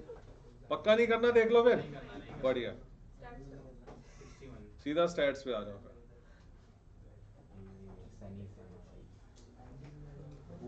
स्टैट्स में 7 से 8 या 10 क्वेश्चन भी थ्योरी के मिलेंगे सीधा, मतलब थ्योरी वो मतलब तो कल पेपर देख लेते हैं। इसका OG है। सीधा थ्योरी के मिलेंगे। डिस्ट्रीब्यूशन है ना, तो जैसे यहाँ पे लिखा है graphical representation of cumulative frequency distribution, और 6 क्वेश्चन, 5 से 6 क्वेश्चन तो स्टैटिस्टिकल डिस्क्रिप्शन ऑफ डेटा में से आएंगे। तो उस चैप्टर को 2 घंटे लगा के पढ़ लो एक बार, उसके सारे क्वेश्चन पीछे स्कैनर से करो, बहुत बढ़िया। तो इसका आंसर ऑजिव है। टेबल है कितने पार्ट्स? 63 आता है। निकाल लिया था। 63 देखो सामने, 1000 लोग हैं, 25% इंडस्ट्रियल वर्कर है, यानी कि जो 250 है वो है इंडस्ट्रियल वर्कर, और बाकी 750 है agriculture worker. 300% enjoyed World Cup matches on TV. 30% of the people who had not watched, अगर 300 बच्चों ने, 300 लोगों ने टीवी देखा, तो मतलब 700 लोगों ने टीवी नहीं देखा, और उसका 30% ऑफ पीपल इंडस्ट्रियल वर्कर है, इसका 30%, यानी कि 210 इंडस्ट्रियल वर्कर है जिन्होंने टीवी नहीं देखा। जाओ। What is the number of agriculture worker who had enjoyed World Cup matches on TV? Total कितने लोगों ने टीवी देखा? 300, और 40 और 210 इंडस्ट्रियल वर्कर ने टीवी नहीं देखा, तो मतलब 40 इंडस्ट्रियल वर्कर ने टीवी देखा, 40 ने देखा, और टोटल देखा 300 ने। तो एग्रीकल्चर वाले कितने में? 260। डी आंसर है इसका। देखो अब ध्यान से सुनना, मैं दोबारा से रिपीट करता हूं। 700 लोगों ने टीवी नहीं देखा, जिसमें से 30% इंडस्ट्रियल वर्कर थे। इंडस्ट्रियल वर्कर 250 है, यानी कि 40 इंडस्ट्रियल वर्कर ने टीवी देखा। टोटल टीवी कितने ने देखा? तो बाकी 260 टीवी किसने देखा? एग्रीकल्चर वालों ने। वो हमारा आंसर। हाँ, चले, वाली तो देख ली। आगे बढ़े, इसका कैप्शन है। ठीक है, अगले वाले का C है। 65 का तो 1 64 का सर कैप्शन है। और 65 ठीक का है। C है। सी है। कैसे? वो 2 होते हैं, उसमें 3 होते हैं, फिर 2 होते हैं। क्या? अरे मतलब क्या होते हैं? 3D 2D रट लिया, वो रट लिया। नहीं, इसका 2D होता है, इसका 3D होता है, और लाइन का मतलब ये वही पूछा गया है, डायमेंशन मतलब 2D में बनेगा, 3D में बनता है। तो बार डायग्राम 2D में बनता है, क्यूब डायग्राम 3D में बनता है, और पाई डायग्राम फिर 2D में बनता है। Pi is a circle. Bar 1D में बनता है। क्यों? Bar is a bar, rectangle हुआ ना। लाइन बनता बा- है। अगर तू Bar bar diagram, I think one अगर तू dimensional बार होता है। ऐसी बनाएगा तो 1 माना जाएगा। सर तो 1 ही में One- बार, one- लेकिन जो हम बार डायग्राम बनाते हैं, हम बार हमें ऐसे बनाते हैं। सर मतलब आप समझाओ अभी बस। यही है, बस यही समझा दिया। सर, एक क्यूब बनता है। स्क्वायर, रेक्टेंगल, सर्कल के लिए 2D चाहिए होता है। 2D तू साइड्स मत देख, मतलब 2D नहीं पता 2D क्या होता क्यूब में है, जिसमें प्लेन, हाँ, जिसमें प्लेन फिगर्स होती हैं, एक्स एक्सिस और वाई एक्सिस। और क्यूब के लिए हमें जेड एक्सिस भी चाहिए होता है। तो क्यूब के लिए 3D हो गया, बार डायग्राम के लिए 2D हो गया, पाई डायग्राम के लिए 2D हो गया। लाइन डायग्राम भी होता है। आगे बढ़े। क्वेश्चन नंबर 66 में लिखा है, कहता 11 बच्चे हैं, 3 बच्चे अगर टेस्ट में फेल हुए और 8 बच्चों के नंबर हैं। पहले 8 बच्चों के नंबर को अरेंज करो जरा। 10, 11, 12, 14, फिर 14 आया, 15, फिर 15 आया, 20, 20, 24 और 26। हमें इसका मीडियन निकालना है। वो 3 बच्चों को कहाँ खड़ा करें जो फेल हुए? उससे पहले ही होते हैं। उनसे पहले होंगे यहाँ पर 1, 2 और 3, x, y और z। मॉड्यूल में भी वन ही है। 11 plus 2 मॉड्यूल में भी वन है और गूगल बाबा भी बोल रहा सर है क्योंकि जब मैंने पढ़ा था तो वो बार जो था ना वो भी वन ही था, मैंने नोट्स में भी वन ही लिखा है। यार मेरे को नहीं पता मैंने भी गूगल वही बाबा पढ़ा क्या था, कह रहा है, मैंने वन क्या कह रहा है। अनुराग की छाती वापस चौड़ी हो गई। सर मॉड्यूल में भी वन ही था, मैंने पढ़ा था। क्योंकि थ्योरी में तो मैंने तभी मैं बोल रहा हूँ 1 3 2 होगा उसका आंसर। क्या पता ऑप्शन गलत दे रखे होगा। ये देखो सर रेक्टेंगल बार, इसमें मैंने वन डायमेंशनल लिख रखा, बार डायग्राम। क्यूब तो बीच में ही आएगा। मतलब बार 1D क्या होता है? 1D क्या होता है मुझे समझ नहीं मॉड्यूल आया। में भी वन है, मैं बस है नहीं ना। नहीं वो 1 क्या मतलब 1D क्या होता है? 1D कुछ बार और तो बनेगा नहीं ही। पूछ रहे हो मतलब उसमें? डायमेंशन से लिखे सर हैं। पढ़ के डायमेंशन निकलना ही है। बोले तो 1 ही तो होगा। हैं? हाँ तो 2D डायमेंशन 3 डायमेंशन नहीं पूछ रहा ये। और पाई चार्ट 2 का होता है। हाँ तो 2 पाई पाई चार्ट तो है। तो 2 है। पाई हाँ, चार्ट मैं तो बता रही हूँ। और क्यूब? क्यूब तो 3 का होता ही है, हाइट विड्थ और लेंथ। तो बार में 1 का क्या मतलब हुआ? मेरे को तो समझ नहीं आ रहा बेटा। डायमेंशन सर एक। तो लेंथ और ब्रेथ दोनों नहीं होती उसकी? बार के तो दोनों होते हैं। कहाँ देखते हैं पाई चार्ट के अंदर उसकी हाइट भी देखते ही कहाँ तक गया। सर देखो मैंने मॉड्यूल से देख के बनाई थी, मैंने वन लिखा हुआ है। पाई डायग्राम तुम उस हिसाब से कह रहे हो तो फिर पाई डायग्राम में 2 क्यों होते हैं? इसका मुझे नहीं पता ये क्या कह रहा है, बट मैं कह रही हूँ मैंने लेकिन तो जो रटा है मॉड्यूल से वही देख के बना वन है। लिखा हुआ है। उसमें लिखा है बार डायग्राम का वन। वन का जो क्या लिखा ये मतलब? एक्सप्लेनेशन भी है लो। स्कैनर में देख स्कैनर कौन है? लो सर वो है 3D बार ग्राफ का डायमेंशन होगा। बोल दो सर ढूंढ दो बैठ के। कौन सा चैप्टर है? अबे बाबा को अपने मैथ वाले को लिया हूँ। अच्छा bar diagram is a 1 dimensional diagram. Module में भी है सर यही सेम लाइन। अच्छा इसीलिए ठीक है समझ गए। 2 डायमेंशनल फिगर तो है जो तूने मेरी बात का जवाब दिया। मैंने कहा लेंथ होती है ब्रेथ होती है, तो इसका आंसर यही कि उसकी लेंथ मैटर करती है, ब्रेथ मैटर नहीं करती। नीचे तो 1 ठीक है इसलिए 1 है। तो 1 2 और 2 सर 1 1 3 2 1 3 2 सर ये ऑप्शन ऑप्शन गलत में है। नहीं है। आंसर गलत है फिर। नंबर मिलेंगे पूरे कुछ भी। ठीक है मैं इसको समझ रहा था कि वो ये पूछना चाह रहे होंगे कि 2D में ड्रॉ होगा। ये मैं ड्रॉ पूछ रहा था ड्रॉ। वो सर नहीं है। ठीक है ओके आगे बढ़े। Question number 66। मैं सही तो भी है क्योंकि आंसर गलत है। 66 में लिखा है कि 3 बच्चे फेल हो गए हैं, बाकी बच्चों के मार्क्स ये हैं। आपने क्या करना है? आपने उनका मीडियन निकालना है ना। तो 3 बच्चे जो फेल हो गए हैं तो उसका मतलब सबके मार्क्स जो 10 से पहले होंगे उनको अरेंज कर दिया यहाँ पर। 11 + 1 और मीडियन निकालने के बाद आप देख लेना जो मिडल में बच्चा आता हो 1 2 3 4 5 6 7 8 9 10 11। तो 5 यहाँ से हटा दो, 5 वहां से हटा दो, आंसर आया 12। सपोज ए पॉपुलेशन के 100 ऑब्जर्वेशन है और उनके वेरिएंस है 101 से लेके 200 और बी के 151 से लेके 250 किया हुआ क्वेश्चन है ये। और अगर वेरिएंस ऑफ ए और वेरिएंस ऑफ बी को डिवाइड किया जाए तो आंसर क्या आएगा? सर सेम ही आएगा ना क्योंकि चेंज आंसर आएगा 1। 1 आएगा। 1 इसलिए आएगा क्योंकि दोनों का जो वेरिएशन है वो सेम है। दोनों के 100 डाटा है। वेरिएशन का मतलब क्या होता है कि क्लास की कंसिस्टेंसी कैसी है, किसके कैसे मार्क्स आ रहे हैं, कौन मीन के कितना पास आ रहा है।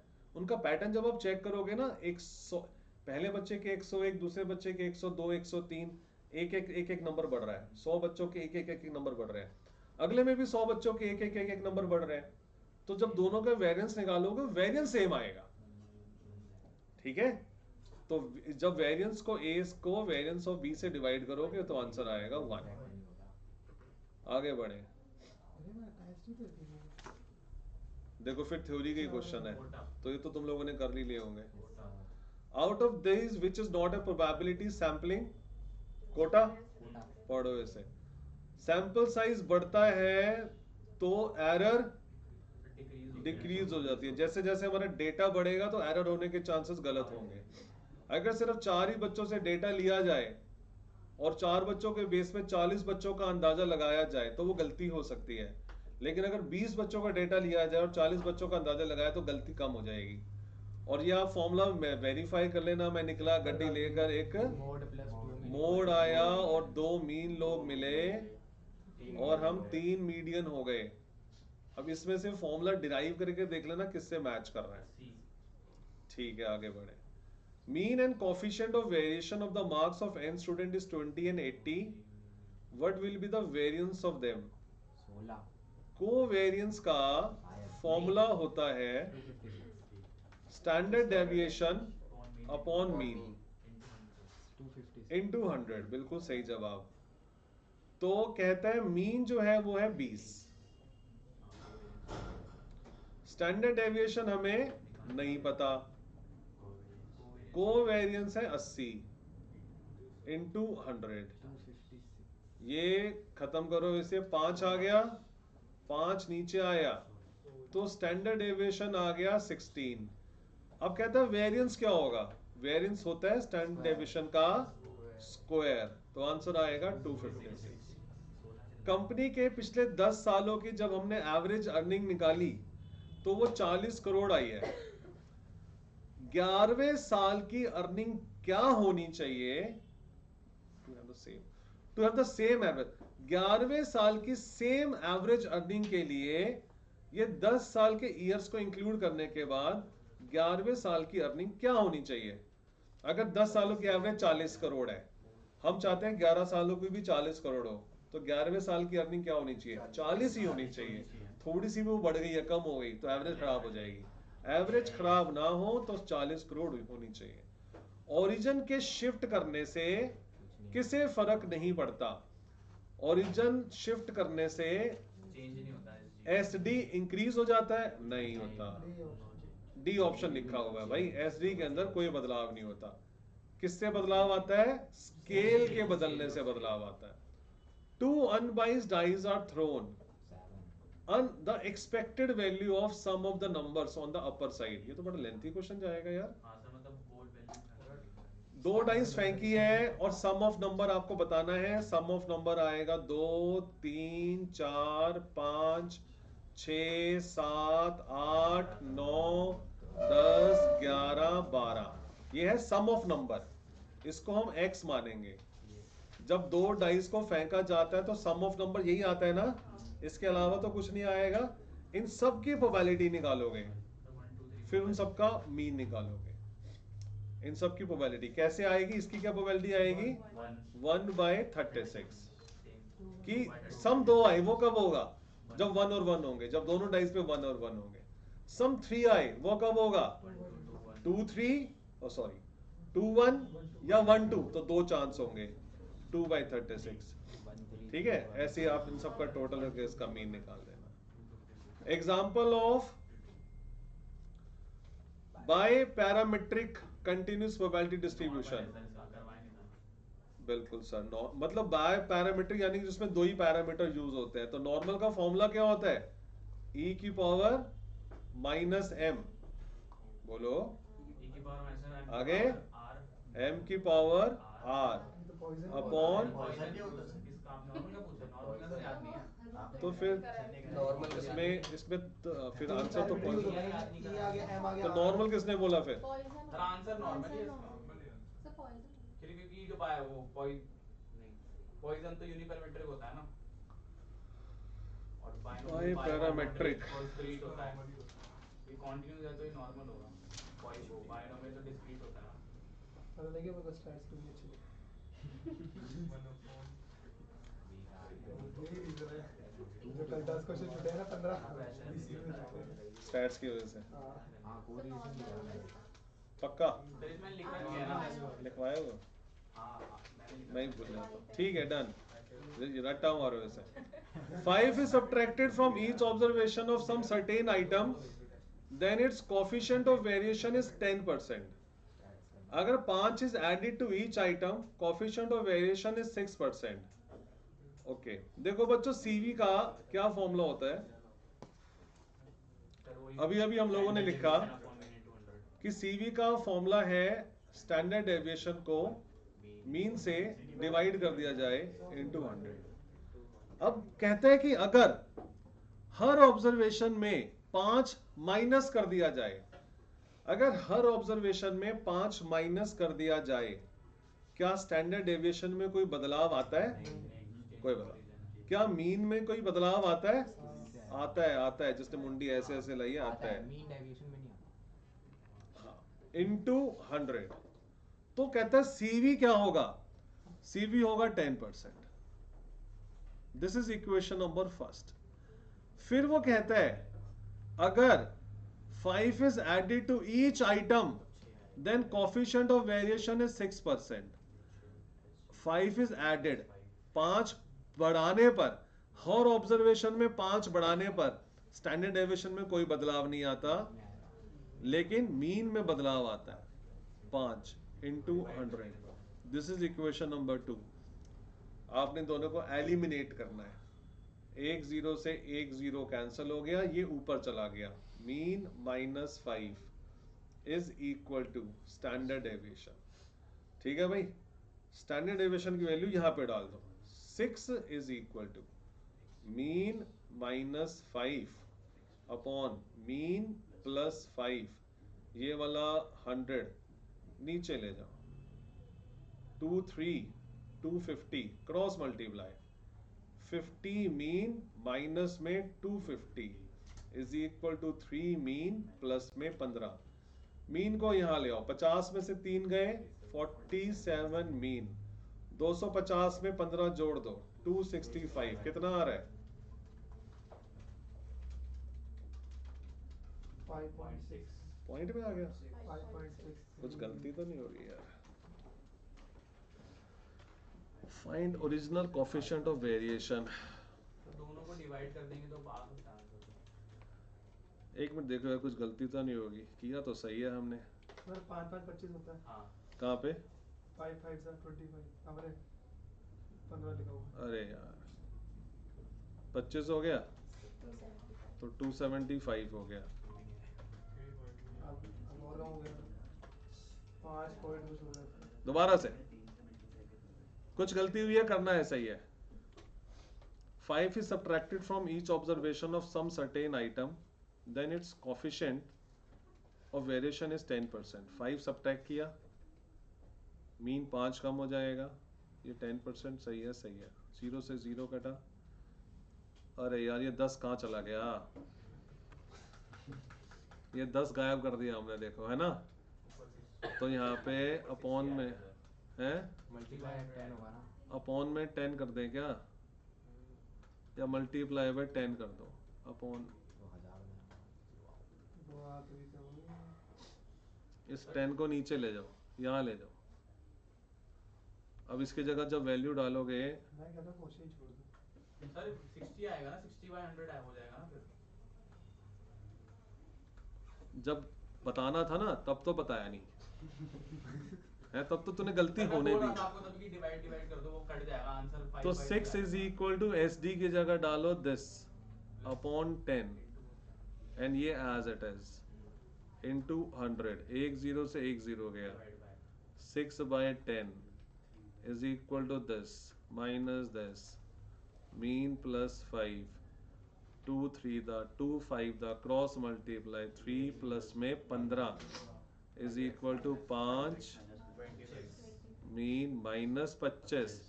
इसे यहाँ ले आओ, माइनस का 2 मीन हो गया, इसे वहां ले जाओ, 40 हो गया माइनस का, तो मीन आ गया 20।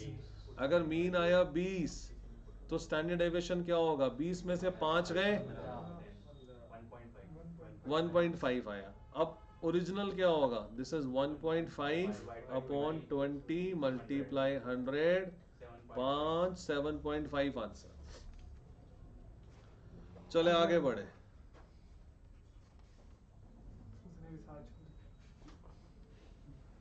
77। यार तुम लोग इतना पढ़ते कैसे हो यार? मेरी तो घंटी बज जाती है 2 घंटे के बाद ही। अभी लॉ का 3 घंटे का टेस्ट है, 3 घंटे।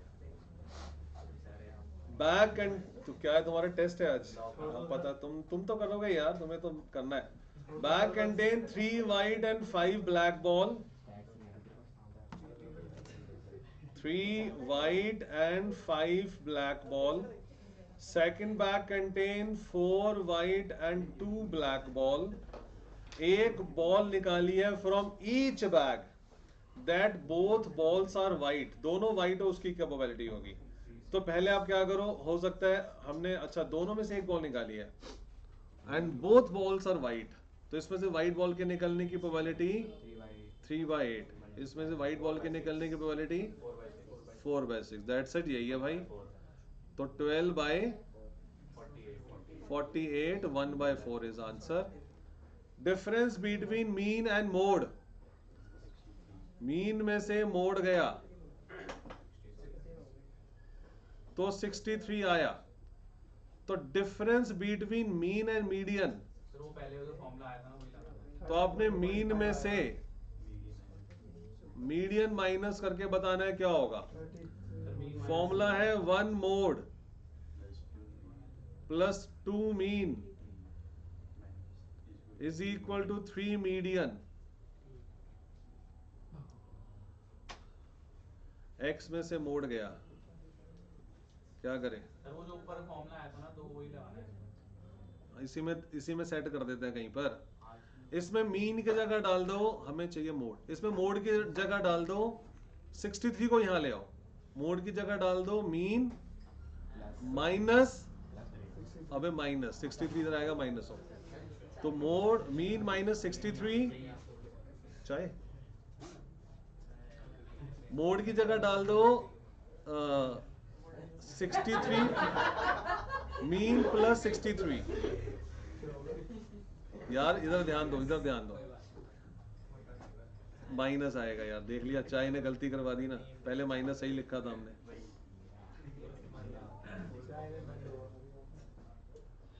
चेक करना, देखना मैंने गलत तो नहीं किया, बाद में चेक करते हो जब गलती हो जाती है। तभी तो मतलब सर 3 मीन हो गया और 3 मीडियन हो गया, दोनों को यहां ले आओ, 3 mean minus 3 median is equal to 63। सबको 3 से डिवाइड कर दो, 21 आंसर आ जाएगा, मीन माइनस मीडियन, ठीक है। फॉर्मूला आया था ना उससे इजी सर बट वो याद करना पड़ेगा वही है। वो अलग से याद करना पड़ेगा। मैंने देख, ये मेरे को समय लगा करने में, लेकिन इतना इसमें कुछ इशू नहीं है। इसमें आपने क्या किया है कि यहाँ से मीन मोड की ये गिवन था, ये फाइंड करना था, तो जो फाइंड करना है उसमें मोड नहीं है, तो यहाँ से मोड को एलिमिनेट कर दो, तो यहाँ से मोड की वैल्यू निकाल के इस फॉर्मूले में डाल दो, आंसर आएगा। एक लेडी ने 20 किलोमीटर पर आवर की स्पीड से ट्रेवल किया और रिटर्न आई है उससे तेज स्पीड से, और उसकी जो एवरेज स्पीड आई है वो आई है 24, तो find the speed of the return journey. इसमें हार्मोनिक मीन लगता है, जब स्पीड की एवरेज निकाली जाती है तो हार्मोनिक मीन लगता है, और हार्मोनिक मीन के लिए आपने क्या करना है, पहले वाली 2 स्पीड के रेसिप्रोकल का टोटल करना है। एक स्पीड तो मुझे पता है 20, दूसरी नहीं पता, उसको x मान लिया, एंड 2 से इसको डिवाइड करना है, तो आपकी स्पीड आ रही है 24। यहां से सॉल्व करके x की वैल्यू निकालनी है। आगे बढ़े। 3 identical dice are rolled, the probability that same number will be appear, कुछ ज्यादा आसान पेपर नहीं बन गया ये पेपर आके तुम सबके 80-90 नंबर आराम से आ जाएंगे। 3 डाइस को फेंका, सेम नंबर अपीयर करे, तो यानी कि 6 हमारे फेवरेबल हुए और 6/216 क्या आएगा, चले। Theory of compound probability states that for any 2 events, B है ए भी तो है, सर, नहीं वो है बी बाय है ना, बी बाय होता है। ए भी सही है, बी भी सही है, सर क्यों? डी भी सही है, सर इंटरसेक्शन होता डी भी सही है, सी गलत है। कंपाउंड प्रोबेबिलिटी का मतलब ये होता है कि जब किसी 2 इवेंट की एक साथ प्रोबेबिलिटी निकाली जाए, तो ए यूनियन बी को भी कंपाउंड प्रोबेबिलिटी कहते हैं, ए इंटरसेक्शन बी को भी कंपाउंड प्रोबेबिलिटी कहते हैं। एंड ये है जब इंडिपेंडेंस इवेंट होते हैं, ये है जब कंडीशनल वाली बात होती है, और ये है म्यूचुअली इंक्लूसिव जब हमारे, ओए सुन लो यार, सामने सुन लो, फॉर्मूले तो तीनों सही है यार, पीछे बी दिया हुआ है, सर आपने बी लिखवाया है, बी लिखवाया है। पिछली कंपाउंड प्रोबेबिलिटी में बहुत इजी है। फॉर्मूले तो तीनों सही है यार, फॉर्मूले तो तीनों ही सही है। सर आपने फिर डी लिखवाया, मॉड्यूल में डी लिखा हुआ है। 3 days में खाएंगे। हाँ। 3 बजे जो गलत है वही लगा रहा तो स्कैन कर देंगे मुझसे। आ ही नहीं रहा। मैं तो लॉक बोल दिया कारण क्या है? रिवीजन के लिए वो चाहिए। चलो अब अभी के लिए बी कर लेना। वैसे तो ये भी कंपाउंड प्रोबेबिलिटी, थोड़ा सा क्वेश्चन वो है, मुझे लग रहा है इनकम्प्लीट है। उसको बोलना चाहिए था theory of compound probability if events are independents. हाँ ऐसे बोल सकता ऐसे बोलता तो फर्स्ट वाला आंसर है। वाला होता, वैसे नहीं है। अगर बोलता अच्छा जैसे होता है ना म्यूचुअली एक्सक्लूसिव, तो वैसे होता है म्यूचुअली इंक्लूसिव। तो ये म्यूचुअली इंक्लूसिव का फॉर्मूला होता है। तो ये भी कंपाउंड प्रोबेबिलिटी है। तो थोड़ा सा क्वेश्चन के अंदर कुछ कमी लग रही है, थोड़ा सा और इसको एक्सप्लेन करना चाहिए। बोला नहीं है तो सिंपल वही करते तो ये लगा देना, बी लगा देना। नॉन लीप ईयर के अंदर 53 संडे हो या 53 ट्यूसडे हो या 53 थर्सडे हो, ऐसा कैसे पॉसिबिलिटी है? तो 364 डेज होते हैं प्लस 1 डे होता है। अब जो 1 डे होता है वो उसी पे डिपेंड करता है, प्लस 1 होता है। वो जो एक्स्ट्रा 1 डे होता है उसी पे डिपेंड करता है कि 53 कौन से डे आएंगे इसके अंदर। अब संडे, ट्यूसडे और थर्सडे 3 पूछे उसने, तो इसमें 3 हमारे फेवर कर गए, 7 टोटल होते हैं। 3/7 मेरा आंसर है। Card is drawn from a well shuffled pack of 52 card. E है किंग और क्वीन, E2 है क्वीन और जैक। तो क्या E1 and E2 are independent? नहीं, यही आंसर है। E1 and E2 are mutually exclusive नहीं है, इंडिपेंडेंट नहीं है, यही आंसर है। Overall percentage of A failure in a certain examination is 0.30। Fail होने की जो प्रोबेबिलिटी है वो है 0.30, और पास होने की जो प्रोबेबिलिटी है वो है 0.7। टोटल कैंडिडेट्स हमारे पास 6 हैं। कम से कम 4 बच्चे पास हो, एटलीस्ट 4 पास हो, यानी कि 4 5 6। ठीक है, तो आर की जो वैल्यू है 4 5 या 6 हो, और पास होने की प्रोबेबिलिटी पूछी है, तो पास होने की प्रोबेबिलिटी 0.7 कर दो और फेल होने की 0.3 कर दो, और बाइनोमियल थ्योरम का कंसेप्ट लगा दो, जिसका फॉर्मूला है NCR P की पावर R Q की पावर N माइनस R। और 3 बार करना ही पड़ेगा, कोई उल्टा भी नहीं चल रहा है इसका, उल्टे में 4 बार करना पड़ेगा। आगे बढ़े।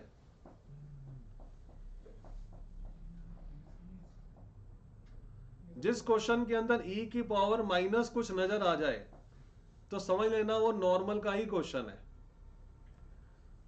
नहीं यार, मैंने फिर पॉइजन। तो E की power minus m into m की power r upon r factorial तो इसमें लगेगा ही, और जो इसने E की पावर दे रखा है विच इज माइनस 0.5 होगा, ये 0.5 वही हमारा m भी होगा।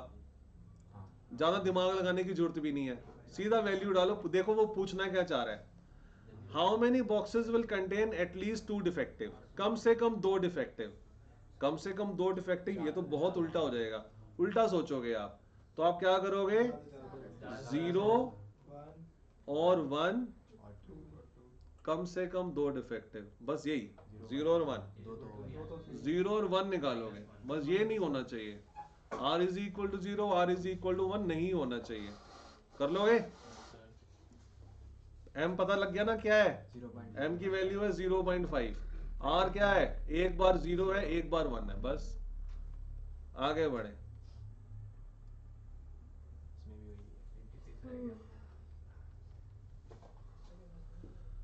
फिर से सेम दे रखा है, फॉर्मूला वही लगेगा। At least 9 will reach their 46th birthday. 10 में से 9 लोग अपने बर्थडे पर पहुंच जाए। उल्टा सोचो कि 10 ना पहुंचे, नहीं 1 मिनट, एटलीस्ट 9 पहुंच जाए,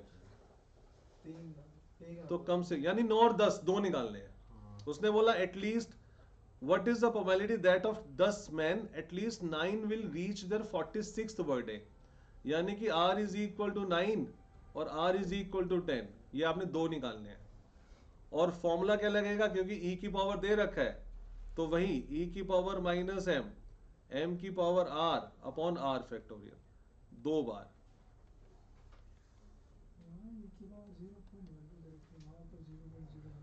मेरे से पूछना क्या पूछना है? मैं बता नहीं रहा इसलिए। यहाँ e की पावर 0.12 दे रखी है। हाँ, क्योंकि जो m का फॉर्मूला होता है वो फॉर्मूला होता है np। अब p तो ये है और n कितना है 10, तो जब तू इसको मल्टीप्लाई करेगा इससे तो तेरा 0.12 चला जाएगा m। सर हाँ जी, सर इसमें पूछा है एटलीस्ट 9 विल रीच। हाँ। सर इसमें जो नॉन रीच है मतलब 1 और 0 की निकाल सकते हैं ना 9 को नहीं नहीं, उसने बोला कम से कम 9 लोग पहुंचे, यानी कि 9 और 10 पहुंचे, बस टोटल 10 है। तो जो नहीं पहुंचे नहीं पहुंचने वाले निकालना ही नहीं है ना, हमें तो पहुंचने वालों का निकालना है ना, कि 10 में से कम 9 लोग, कम से कम वाली बात खत्म कर दे।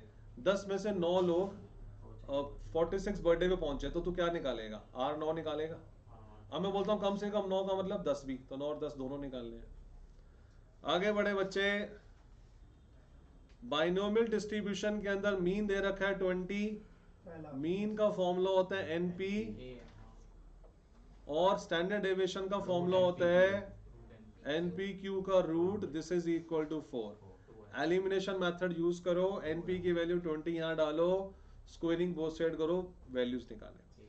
पॉइजन डिस्ट्रीब्यूशन के अंदर फिर से दोनों इक्वल दे रखे हैं तो आपको वैल्यू निकालनी है, तो इसमें क्या होगा, e की पावर माइनस m, m की पावर 4 अपॉन 4 फैक्टोरियल, e की पावर माइनस m, 5 m की पावर 5 अपॉन 5 फैक्टोरियल, यहां से m निकालना है, हो जाएगा।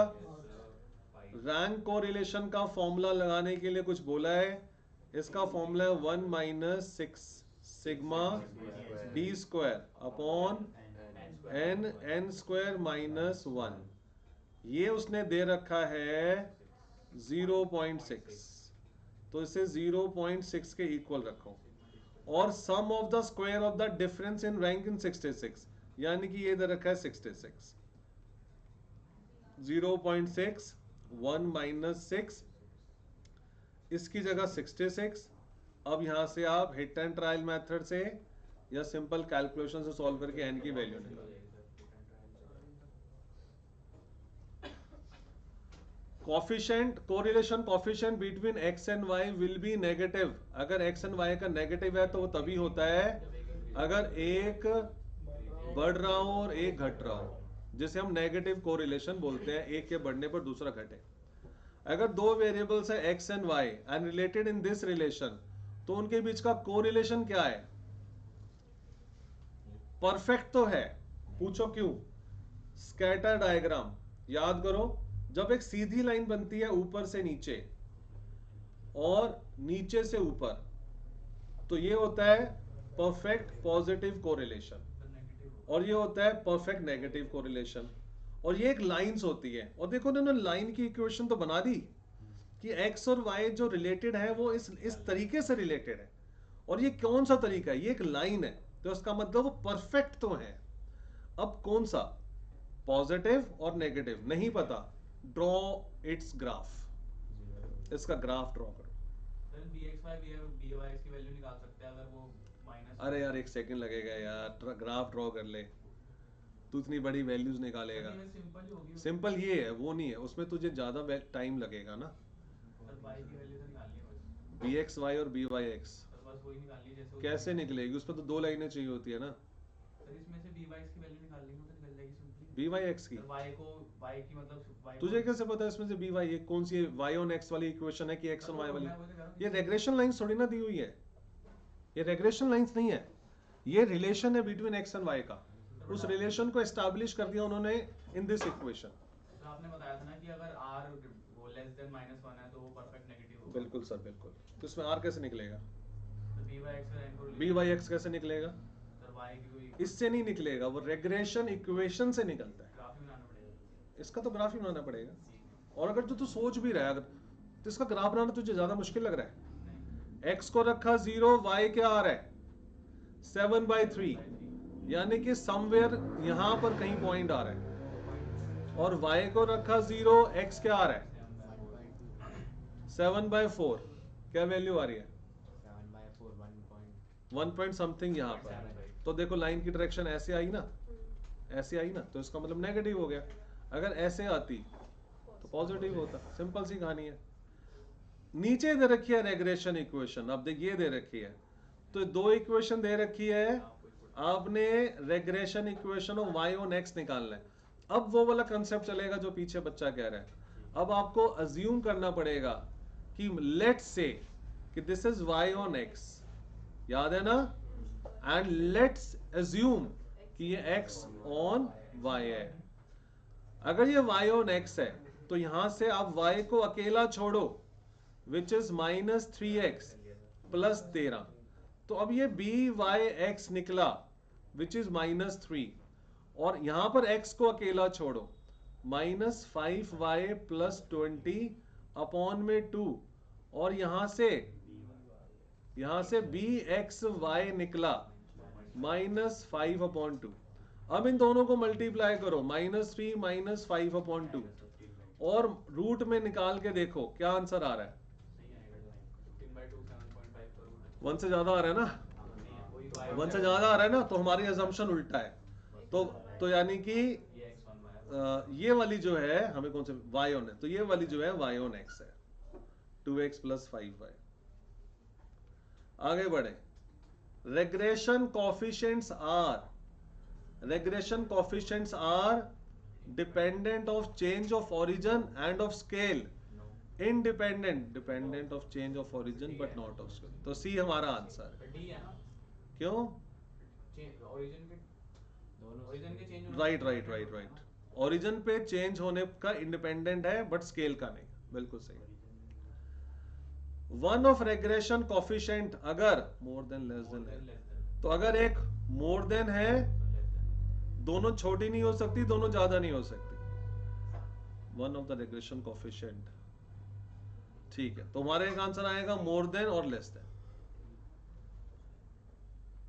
96 circular test is satisfied by, D है ये तीनों तो करते ही नहीं है। सिंपल ज्योमेट्रिक मीन, हाँ ये करता है हमारा डी। आगे बढ़े।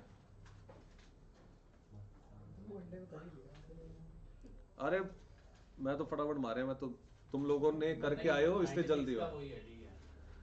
Which of the following statement is true? Paasche index number is based on base year quantity? नहीं सर, ये तो नहीं है।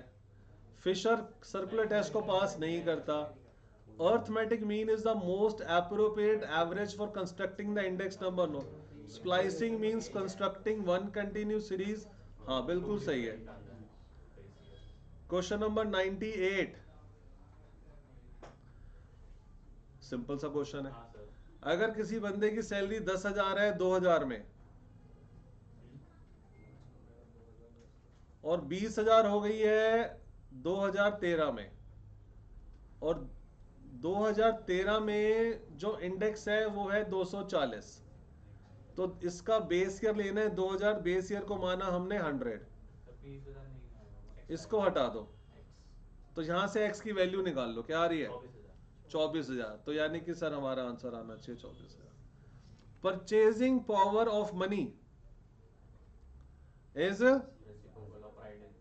रेसिप्रोकल। क्यों कहा गया इसे? इंडेक्स नंबर जितना ज्यादा, यानी महंगाई उतनी ज्यादा बढ़ गई और मनी की पावर उतनी ज्यादा कम हो गई, तो इंडेक्स नंबर जितना छोटा, मनी की पावर उतनी बढ़ गई, इसलिए इसे रेसिप्रोकल कहा जाता है। सेम क्वेश्चन मंथली सैलरी वाला सेम है। चलो बढ़िया बच्चों, निपटा दिया।